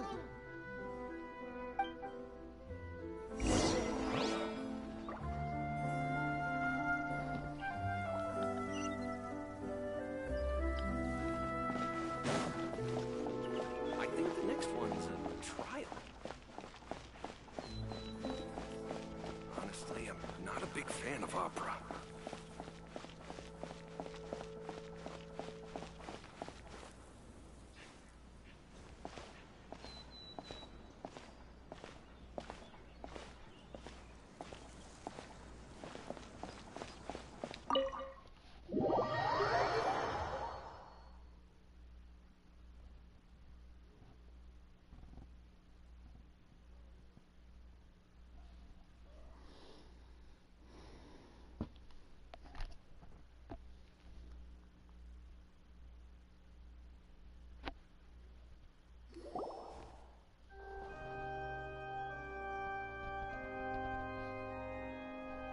Traveler and Paimon, good to see you. I knew you two would come. Are you kidding? We wouldn't miss it for the world. We've been looking forward to it. I can tell, judging by how early you've arrived. But you're actually right on time. The audience still hasn't started entering the venue yet, which means now is the perfect chance for us to take you to the best seats in the house. Wait just a moment. I'll fetch the tickets.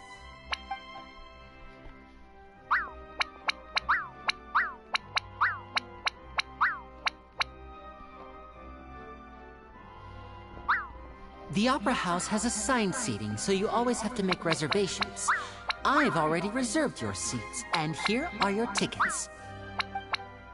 Ooh, front row seats! Thanks, Linny! Don't mention it. There's no need to keep thanking me.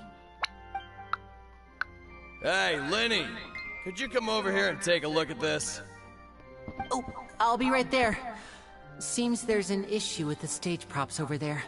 That's Cal, my assistant, calling me. I'll go lend him a hand.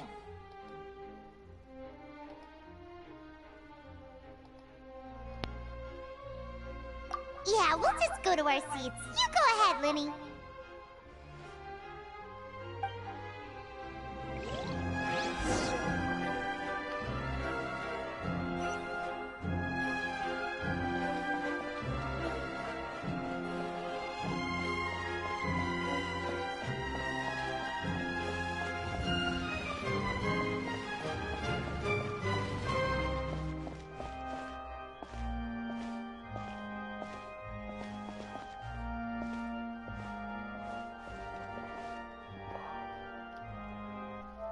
Oh crap, I wanna.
These should be our seats. Come on, let's sit down.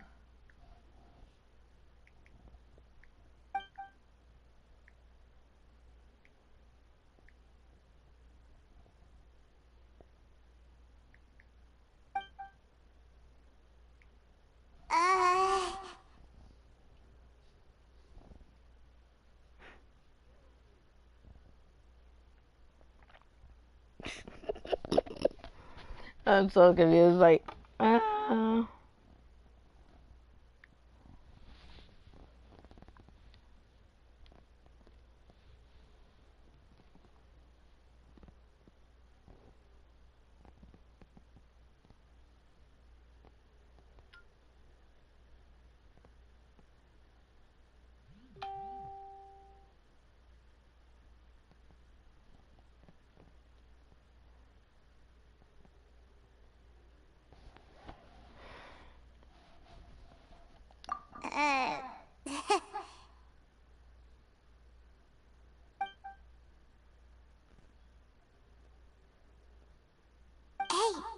traveler. Maybe we should strike up a conversation with the person next to us. Since we're sitting together and the rest of the place is practically empty still, it's kinda awkward if we don't say anything. Well, Palmer. You little... Of course you put this on Paimon. Excuse me, I did not realize you felt awkward. I am terribly sorry. I would be perfectly happy to chat with you if that is what you would like. Oh, so you heard all of that, did ya? Boy, you sure have good ears. Paimon thought she was keeping her voice down. Wait, that's not it. Paimon's sorry. Paimon's the one who was being rude, talking under her breath like that. So, let's talk, but, what should we talk about? Oh, Paimon's got it. You're also here early and sitting in the front. Are you a friend of Linny's too? A friend, you say? Well, if Mr. Linney would like to be my friend, I would be more than happy to reciprocate. Oh, so you're not friends with Linny then? Oh, this is getting more awkward by the second. Paimon nearly forgot to make her introduction. Nice to meet you. Paimon is Paimon, and this is the Traveler. We just arrived in Fontaine. It is an honor to meet you two. I have heard of your deeds across Tevat. And as required by proper etiquette, I will also introduce myself. I am... Oh, Monsieur Nervillet. What an honor it is to have you here to see my show. Ah, Mr. Linney. I should say it is in fact an honor for me to see your performance in person. Wait, Nervillet? Could he be... I saw you all chatting just now, but it seems you still don't know who Monsieur Nervillet is. Allow me to introduce you to Fontaine's Chief Justice. That seat is always reserved for him. It wouldn't be too much to say that he's the symbol of justice and honesty here in Fontaine. Whoa! Sorry for being so rude just now. Paimon had no idea you were such an important person. No offense taken. Being Chief Justice is merely what I do for work. Nearly every person has their usual reserved seat, so I'm not so special, really. And by the way, I should probably let you know, even though I would prefer not to. There's someone sitting up there in the VIP seats that has been striking a pose for quite a while now. I believe she is trying to give you a most elegant and impressive first impression. So I think you should take notice of her sooner rather than later. Otherwise, she may become flustered.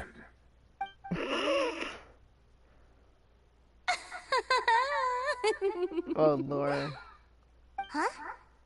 Oh, it's Farina, the Hydro Archon. She sure has a smug and satisfied look on her face. Guess she has no idea that you saw right through her act. Very good. That is for the best. No need to pay her any more attention. We may now enjoy the show. Huh? So is this what things are like between the Chief Justice and the Hydro Archon? All right, please wait just a moment longer. I've pretty much finished my preparations, and the performance will start as soon as the audience has made their way to their seats. Yay! The show's finally about to start! Paimon can hardly wait! Oh, Lord. I've never seen a real live magic show before! Dead. Oh, Jesus Christ. Yo two call sis out bedtime. Ooh, they're dimming the lights! The show must be starting!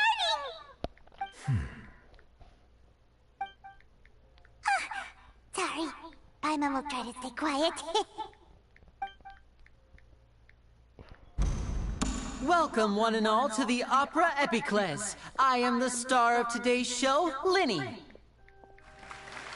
And over here is my sister, Lynette, who will be working as my wonderful assistant. Please, let's give her a warm welcome. Hello, everyone. I know she may seem to be a little sleepy right now, but that's just a sign that she's nervous. Whatever. Now, some of you may be thinking, two vision holders who can freely manipulate elemental powers performing magic is not true magic at all. So, I would like to take a moment to assure you that elemental powers will have nothing to do with what you will witness on the stage today.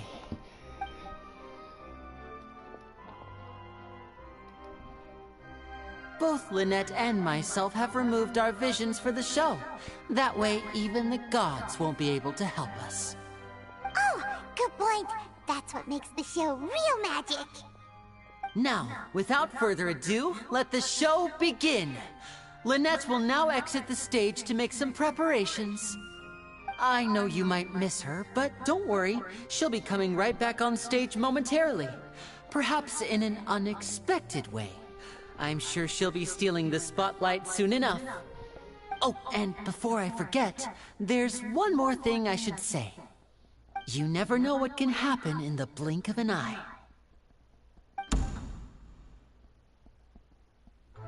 A magician's greatest skill is making things disappear or appear.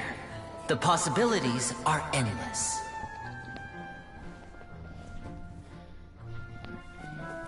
Huh?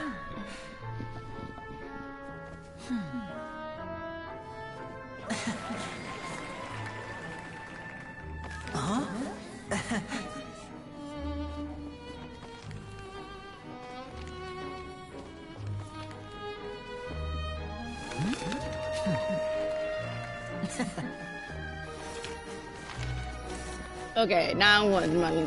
Okay, but now this isn't what you came for. These little tricks, you've seen them all before. So it's time for something truly extraordinary, don't you think? This one's a little tricky.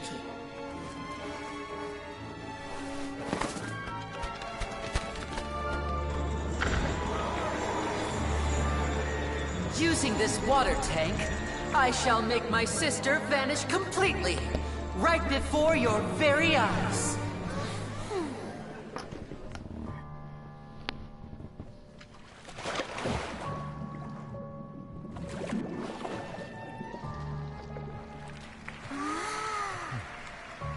It's actually quite simple. She'll just turn into air bubbles and float right out of the top.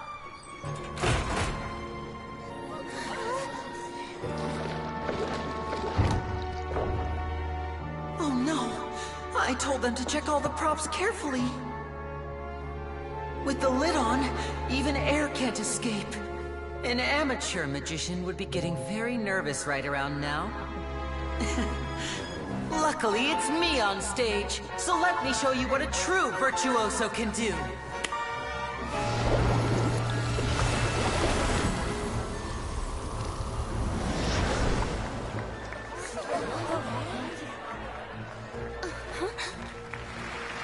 Lynette, are you still there? Don't go too far. We don't want to use up all our magic. Hi, I'm back. Uh-huh.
If we could see easily through his tricks, then that would mean that his skills are still lacking. To appreciate magic, you should focus on the show happening on stage, rather than getting caught up in trying to see that which has been intentionally hidden. Guess you're right. Paimon couldn't believe her eyes when Lynette reappeared. Amazing! Thank you everyone. I'm glad you enjoyed that performance. But our magical journey has only just begun. I've prepared even more astonishing surprises for everyone here. The magic of transformation and disappearance can go far beyond what you've just seen. I'm sure many of you are thinking that escaping the water tank was impressive enough. But Lynette is still my assistant after all. In which case, I have ample time to make all necessary preparations. So, for my next trick, I will require the participation of one lucky audience member. Please, if my assistants could bring out the magical boxes now. There are 2 boxes, and only 2 boxes. One is here, and one is there in the aisle among the audience. I'm sure many of our clever audience members have already guessed our next magic trick. A swap! Our lucky audience member and I will each enter a magic box. After 1 minute, we will each emerge from the opposite box. Now please, everyone pay very close attention to the box you see here. Don't give me any chance to make a move. Wow! How's he gonna do this? Hey, do you think this is all magic tricks, or does Lenny have actual superpowers? Let's just watch and see. The lucky audience member will be generated by this random number selector. It selects numbers entirely at random. Even I don't know who will be chosen to participate. Now then, let's begin. Let me see. Oh, 13. Row 7, seat 3. Congratulations! You now have the chance to experience magic firsthand for an entire minute. Please, come forward. My assistant will take you beside the magic box. I'm sorry, it might be a little cramped inside, but no need to feel nervous. We've carefully arranged everything for you to be as comfortable as possible. You don't need to do anything, but no matter what strange things may happen, don't come out of the box. If the magic is interrupted, who knows where you might end up? You might even find yourself in the Fortress of Meripede. Oh, okay. All right. Before I enter the magic box, there is one more thing I need to ask the audience to do. Could you all give me a countdown? Like this. 60, 59, 58. Just keep counting down. You can go a little faster or slower if you like. 53, I won't be able to see anything 52, in the pitch black box, 51, so I'll be relying on your voices 40, to know when time is up. Oh, 49, and no tricks 48, now.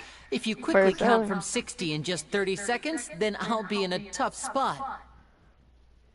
Ooh! Paimon kinda wants to count faster after hearing him say that!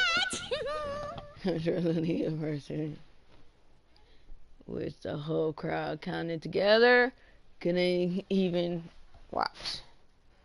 No, that won't do. I can see it in your eyes. You still can't be trusted. Let's practice together. Come on, repeat after me. 60, 59, 59, 58, 60, 59, 58. That's right, perfect. Keep it going. All right, I'll see you all on the other side once you've finished counting.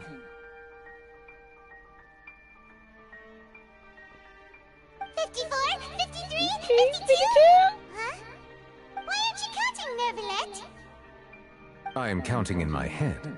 I think things are exciting enough in here as it is. Merely a consequence of my identity and personality. Do not worry about me. Just enjoy the show. Oh, alright. You look so serious that Paimon thought you might be feeling uncomfortable or something. 40, 39, 38, 37, 36, 35, 34, 33, right in there? 32, everything ready? 31. Yes, I'm fine. I'm just double-checking the direction of the magic. It would be a disaster if we get sent to the wrong places. For example, mid-air right above the audience. Even though he's saying that, Lenny doesn't seem nervous at all.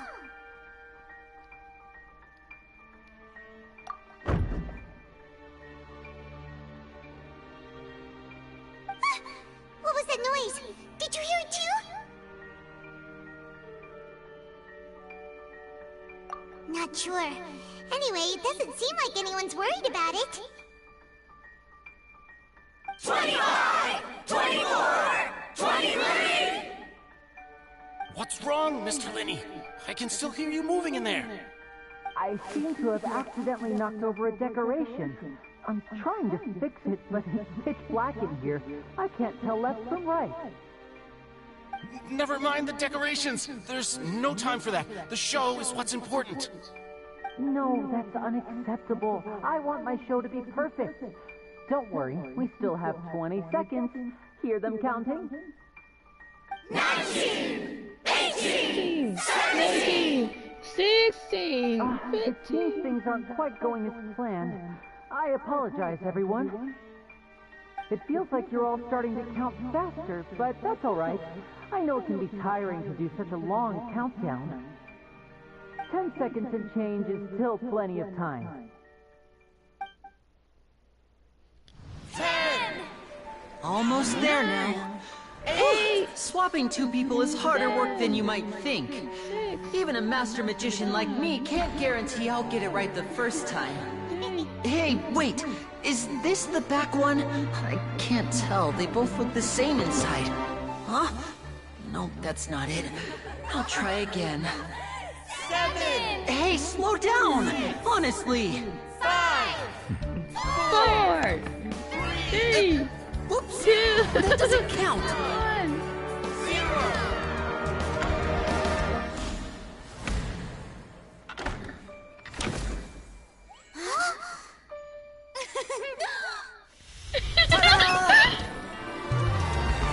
Hey, they don't count! Yay!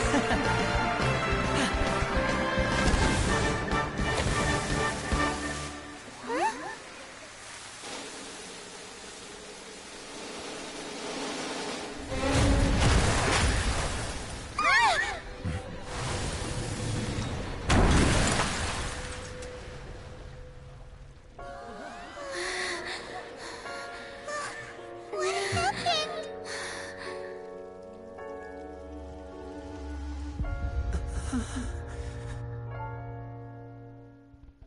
Down.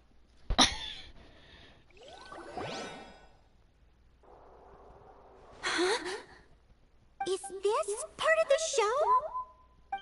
Mr. Lenny, you're going to use magic to fix the stage now, right? What happened?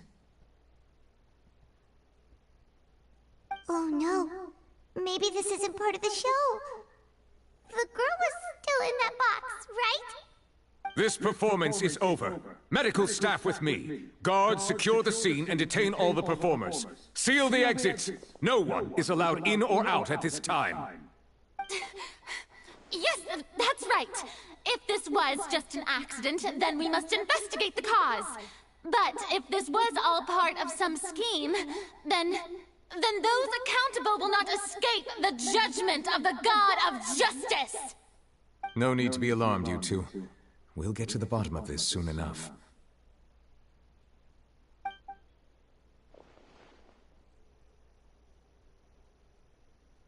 Unfortunately, the person who is in the magic box has been pronounced dead. His name was Cowell, one of the assistants in Linny's magic troupe. Apparently, the fireworks on stage ignited the ropes that were suspending the water tank, which then caused the tank to fall onto the stage. As of now, we are still not sure why we found Cowell in the box, rather than the guest from the audience.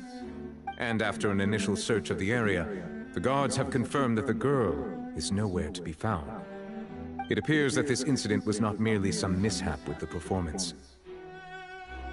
And there are many indications that it is connected with the case of the serial disappearances of young women. The serial disappearances case?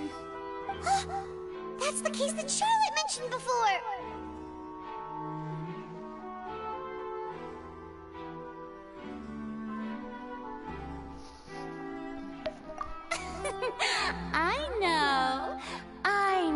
the truth. I can see through the whole thing. Really, using such a shallow and obvious mystery as his finale. Did he really underestimate us that badly? I say that our powerful magician, Mr. Linney, is now the prime suspect for the serial disappearances case. Huh? Why me? This whole thing was an accident. This all occurred during your magic show, did it not? The missing girl disappeared after being chosen, did she not? The deceased is one of your assistants, is he not? Now that I think about it, that whole speech about magicians making things disappear was nothing more than a provocation, a bald-faced challenge. That can't be right! How can Lenny do this? He was in the box on the stage the entire time! We can even hear his voice! Besides, before the show, he told us that he would like to catch the criminal behind the disappearances! He couldn't possibly mean catching himself!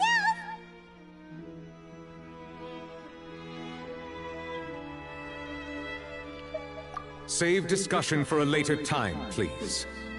Lady Farina, may I assume that your comments just now constitute an accusation against Mr. Linney and his associates, and that you are pressing charges? I just think that he... Well, I think it might be a little early to talk about formally pressing charges. But what Lady Farina said just now makes perfect sense. Looks like she's gonna personally deliver justice. A kidnapping and murder carried out under the cover of a magic show.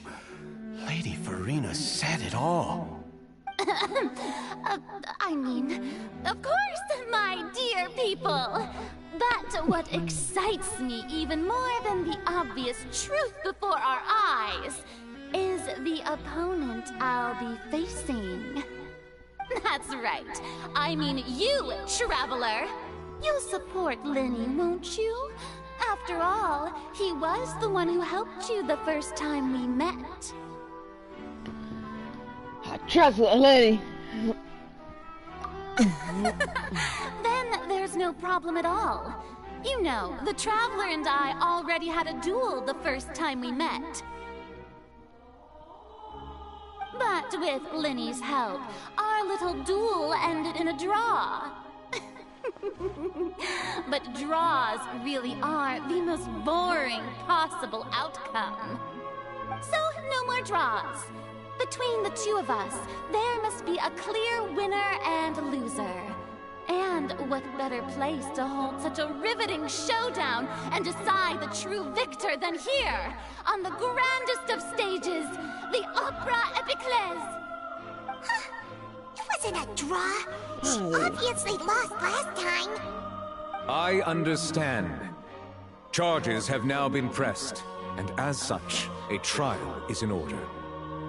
Well, Traveler, seems Lady Farina has set you in her sights. But putting her dramatic rhetoric aside for a moment, I would like to ask you, are you willing to act as Mr. Linney's attorney and defend him in this case? Yes, I am. Very well. The trial will be held a day from now in the Opera House. Both sides may investigate the scene to build their cases and search for the truth.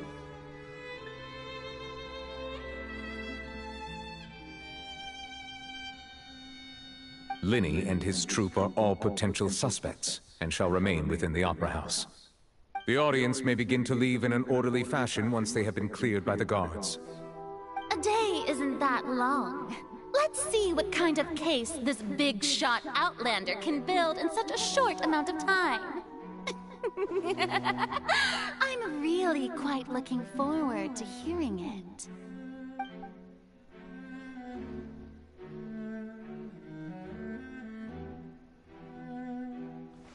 Lenny!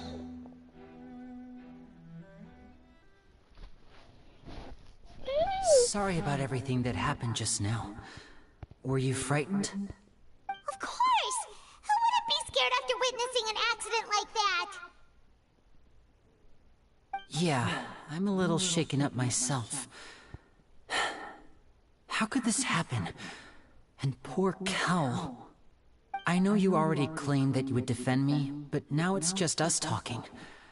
Tell me, do you think I could possibly be the murderer? Good to hear. Thank you so much for trusting me. I'm sure everyone sees me as the biggest suspect at this point. But if you ask me, the whole thing is mysteries layered upon mysteries, such that all that's left is confusion.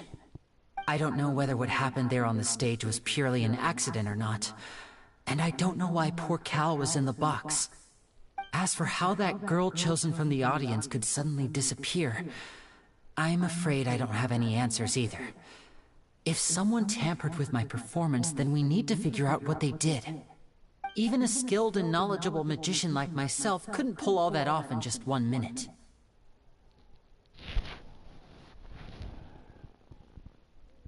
Which is precisely why we need to investigate!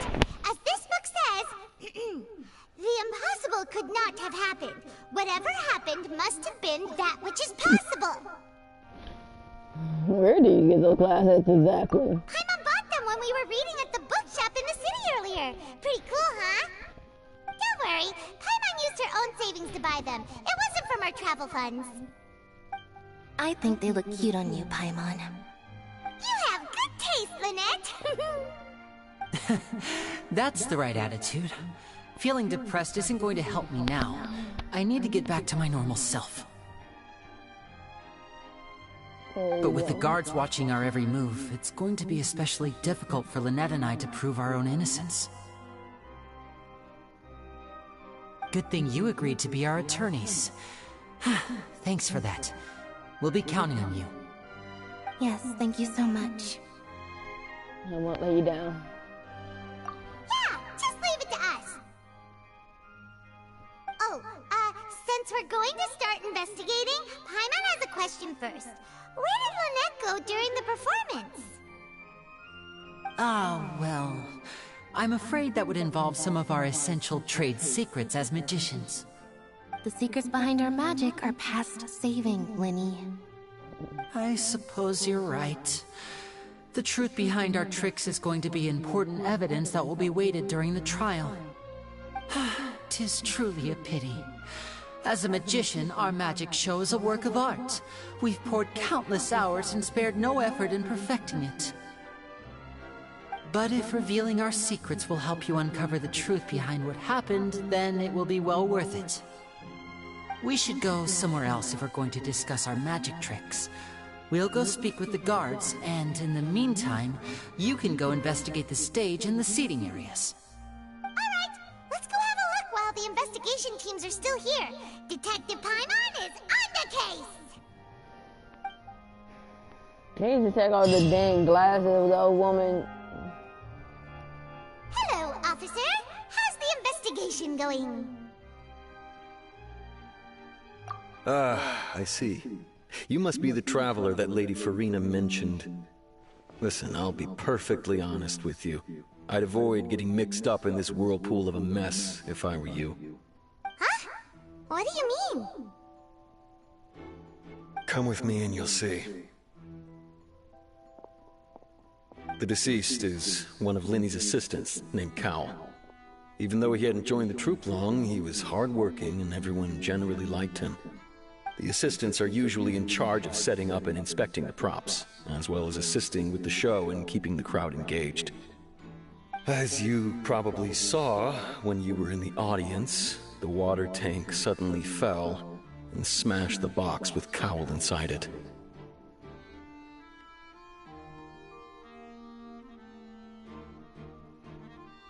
This is the real mystery. We've already searched the scene and were unable to find any traces of the girl.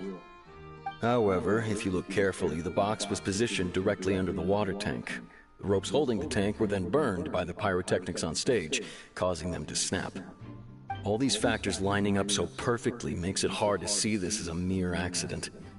If anything, the more logical explanation is that the whole incident was intentionally planned, and Linny is the most likely person to have access to all these areas. But he doesn't have a motive!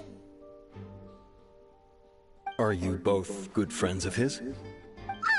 Well, you can't say say we're good friends, but we've known each other for a little while. So in just a short time, he was not only able to win your trust, but even convince you to act as his attorneys. I know there's no such thing as magic. The real trick of a magician is holding the audience in the palm of their hand. I've seen a lot of cases, and I can tell you that people are the least reliable kind of evidence.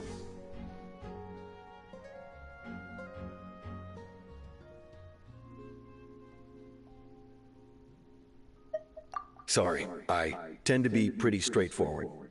Just know that I'm warning you for your own good. Anyway, you may investigate the scene of the crime yourselves if you're curious. Who knows, maybe you'll be able to come up with some new evidence.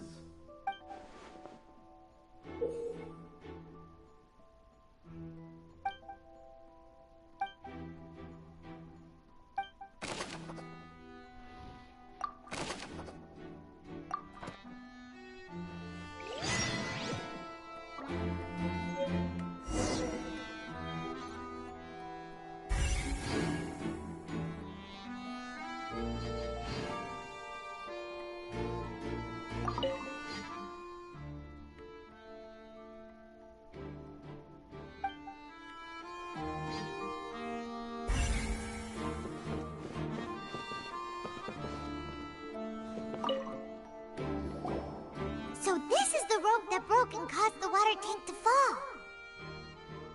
The rope looks pretty durable. How can it be burned through so quickly by fireworks?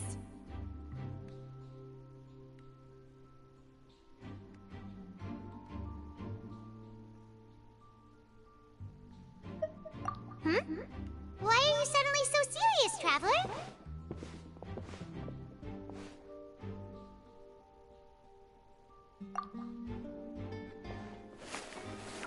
Whoa! Look! This bit is made from different material! Most of it was burned away, but there's still a little bit of it left.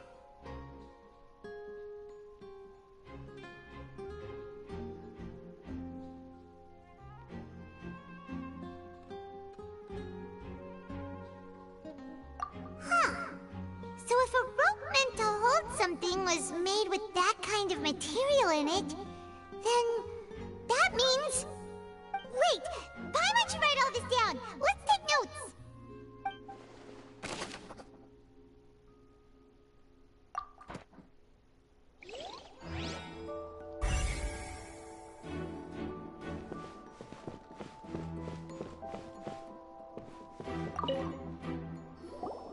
Hello there!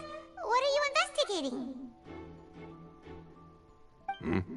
Oh, this location has also been cordoned off because the Magic Troupe members are currently considered prime suspects.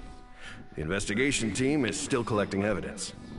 The seats were all booked in advance, so we were able to deduce the missing woman's identity by checking the guest list.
Sure, it's not like this is confidential information.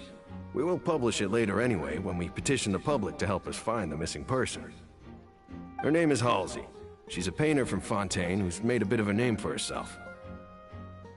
Apparently, she wasn't a regular at the Opera House, but she'd been feeling some pressure with her work lately, which made her decide to come see the magic show. The magic troupe members all claim not to know her. We have looked into her social connections. It seems that she has no personal grievances or conflicts of interest with the suspects. Simply put, she wasn't related to the magic troupe at all, which matches the features of the previous serial disappearances. Were the victims of previous cases also chosen at random? That's how it seems to us, in any case. Apart from the fact that they were all young women of around the same age range, there really weren't any other connections between them. Okay then. No need to be so formal. If you do happen to see the missing girl, please be sure to contact us. It is of utmost importance that we get to the bottom of these disappearances.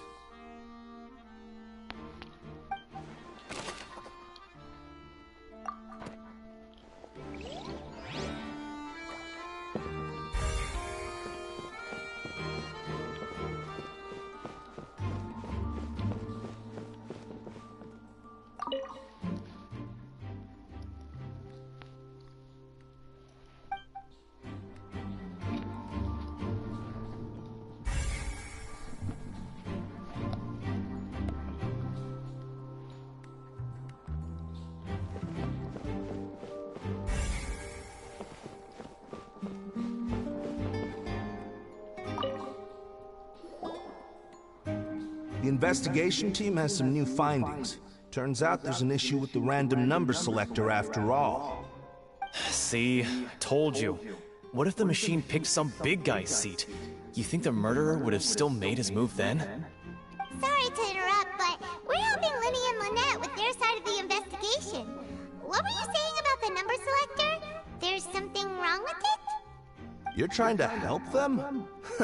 That'll be a tall order. Linny used the machine to pick a random member of the audience during his performance, right? The lucky girl that later disappeared. Well, we thought there might be a serious problem with the machine, so we had it taken away for further inspection. It turns out that the seat number it picked wasn't random at all. The machine picks that same number every time. I'm sure you already know that you have to make a reservation in advance to get a seat, regardless of whether it's a trial or some performance. In other words, Linny knew who would be sitting where from the very beginning. I don't think so. That much checks out. Linny reserved our seats for us too. Bet you see why I was saying it'd be tough to make a case for Linny. Even though it's bad for Linny's case, Paimon had better write it down.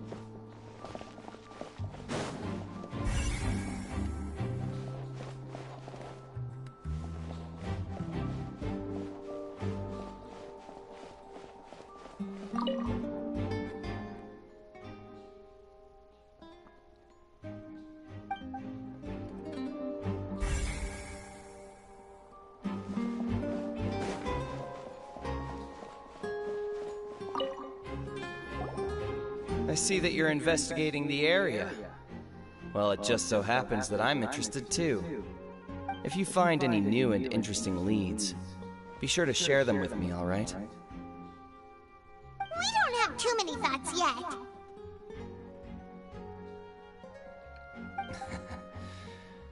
Then why don't I tell you my hypothesis first? The way I see it. And I'll start it with that loud thud. The thud? Oh, you mean the sound that happened during the countdown? Yes, exactly. It wasn't terribly loud, but I suspect that most people heard it. It's just that everyone was awaiting the results of Linny's trick with bated breath, so no one paid it much mind. But now that the incident has happened, the thud has become an important clue. That makes sense. So, what do you make of it? I'm of the opinion that it may have been the sound of Linny's accomplice. Lynette, perhaps. Jumping atop the water tank, or something like that. And when the pyrotechnics went off, she cut the rope, sending the water tank crashing down. Wait, wasn't the noise we heard too loud for that? Perhaps the balance wasn't right, leading to a particularly rough landing. Oh, that's true. I suppose I must reconsider. That does remind Paimon, though. What was with that sound?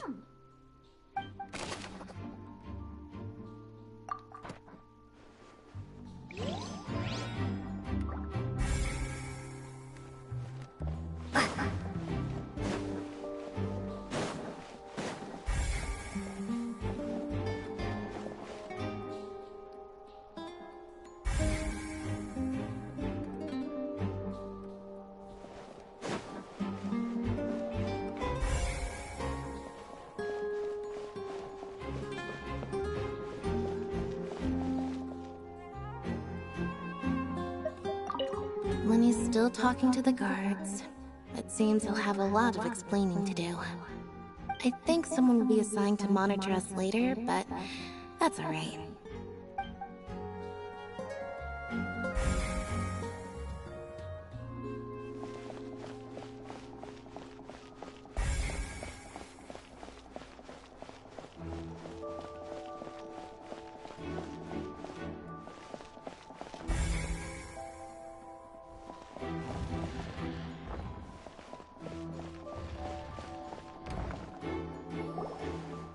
Hey, you! Yes, both of you! Over here! I've been keeping an eye on you for a while now. Huh? You mean us? That's right. If I'm not mistaken, you're also among those who wish to cut down the thorns and pursue the truth. No. And by the looks of it, you're not from Fontaine. Well, you're right on the moor about that one, but who are you? Have you never heard of the Spina di Rosula? From mediating disputes and providing protection to solving conundrums, you name it, Spina di Rosula does it. And I, Navia, have the honor of being its renowned president. Though those who play by our rules call me boss. I'm Silver, her attendant. Pleased to meet you. And I'm Melus. Demoiselle's various daily needs and affairs are under my purview. Huh? Boss? Demoiselle? What gives with the names? Well, I am the second generation president. Melus and the others are still used to my previous title. My apologies, Demoiselle. Should you prefer, boss, I will endeavor to use that instead. No, no need. You don't have to call me boss. Just Navia is fine. Okay, if you say so. Not that we're members of Spina di Rosula anyway. All merely trifling details. Never mind. Now, back to the situation at hand. That's right. I've always kept an eye on the serial disappearance cases.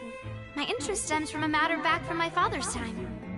Judging from the look of things, I find Linny an unlikely mastermind. Really? We think so too! That's why we're looking for clues now! But how did you come to that conclusion?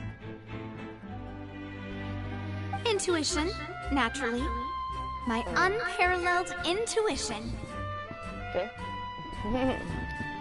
Farina sure was quick to point the finger at Linny without any decisive evidence whatsoever, wasn't she? But that's not uncommon for her. If you remember, the Justice had to interrupt her and ask if she was pressing charges just to keep her from getting carried away. Anyway, a trial begins the moment someone levels charges. And, of course, there was no way Farina was going to back down in that situation. Sounds more like you just don't trust the Hydro Archon. Damn. What's your opinion? I must admit that she can be interesting at times, but liking her doesn't mean that I'll blindly agree with her.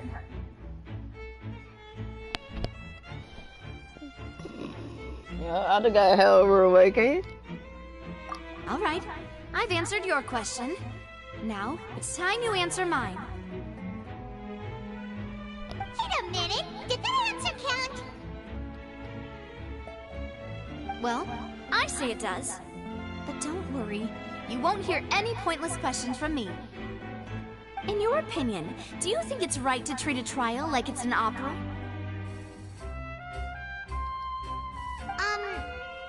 Well...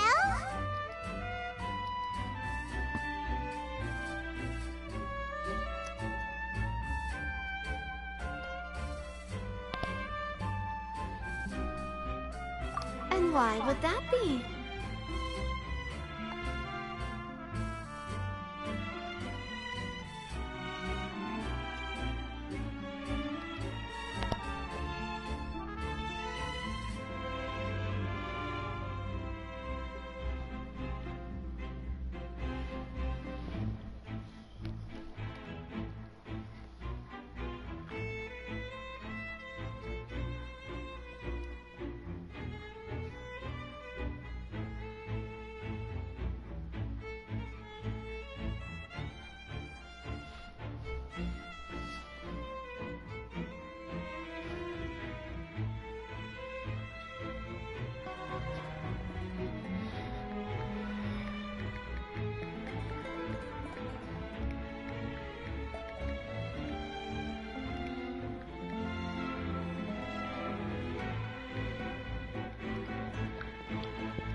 See, Silver and Maloose?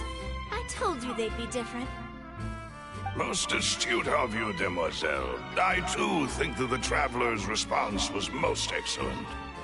No matter how wonderful the script or how fervent the audience's expectations may be, the trials that go on stage here must be based in fact. And if that can be done, boss, then... Alright, that's quite enough, Maloose. Anyway, I like your answer. You pass with flying colors. Now, I need to make some preparations, following which our joint investigation shall commence.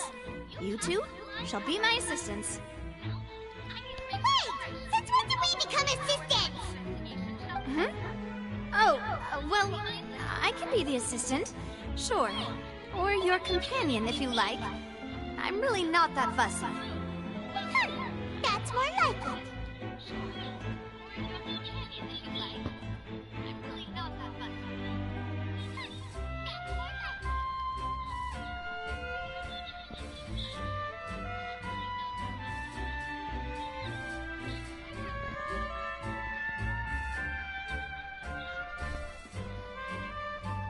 Far be it from me to brag, but I believe that Demoiselle's intuition will be instrumental in uncovering the truth.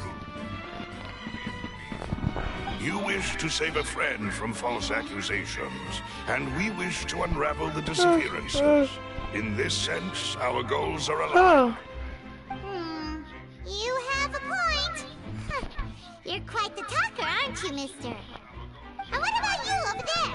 What do you think? You seem like you've got something on your mind. I have nothing to add. Oh, alrighty then. We'll be making some preparations first. Just be sure to let us know if they start revealing Lenny's tricks. Thanks!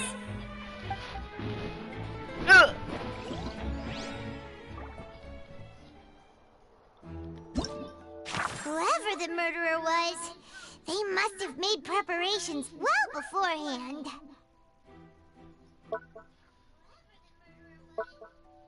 This rope, people need...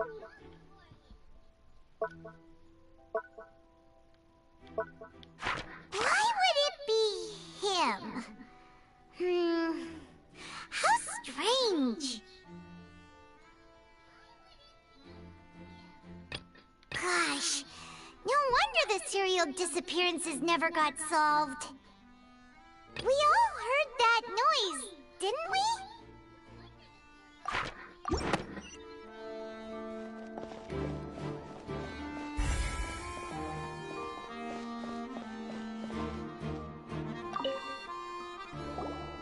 Sorry, but no one can freely enter or exit the Opera House at the moment.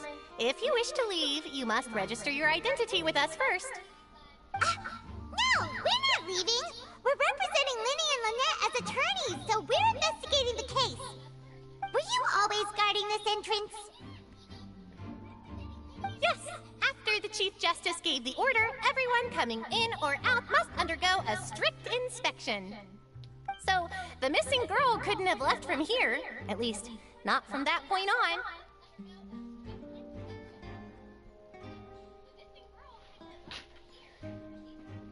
I doubt there was much opportunity then, either. How can you be so sure, Well, because I was in charge of security near the entrance at that time. I couldn't see Linny's performance from here, which was quite a shame. Just my luck. But still, I did not abandon my post, and I stayed put no matter how loud the applause was. If someone had so much as even approached the door, I would have noticed it, let alone if they had tried to leave. We Melusines are good at that sort of thing, you know. So, it's safe to say the girl couldn't have left through here. Alright, thank you for your help. This'll be useful info.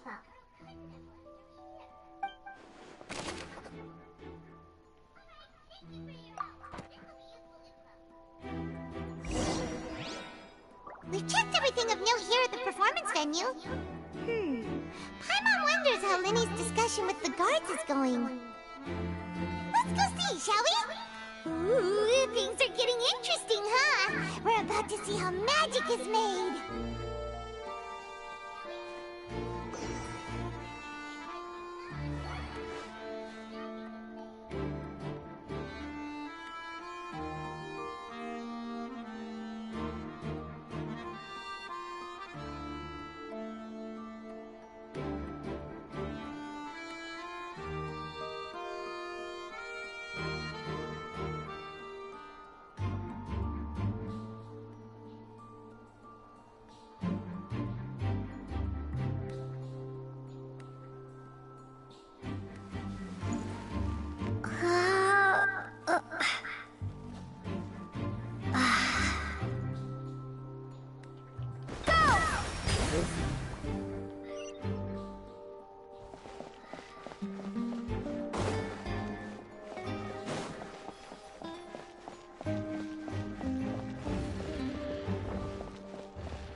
Understood.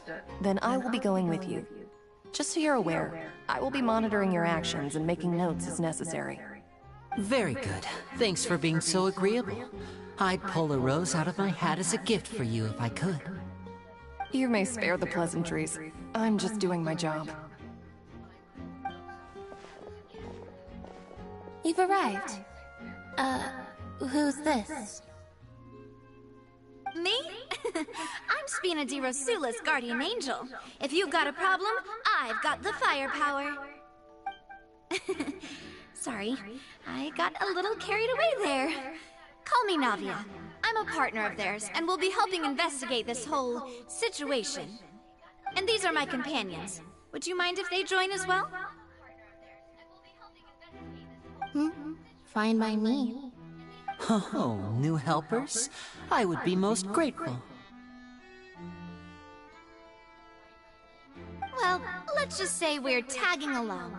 It's not every day you get to see the secrets behind magic performed on such a large scale. I appreciate your kind interest. Come with me. We'll be heading below stage.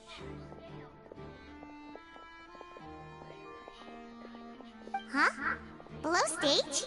Yes, a world of secrets is hidden beneath this magic box, prepared specifically for this switcheroo trick.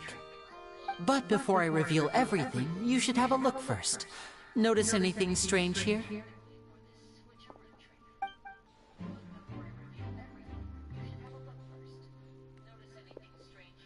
I'm not trying to be dramatic. Remembering the details of a trick will help you understand the methods used to perform it more easily. Huh. Weren't there balloons and other decorations here? Where did all that go? Ah, good eye. That said, you're still far from discovering the answer.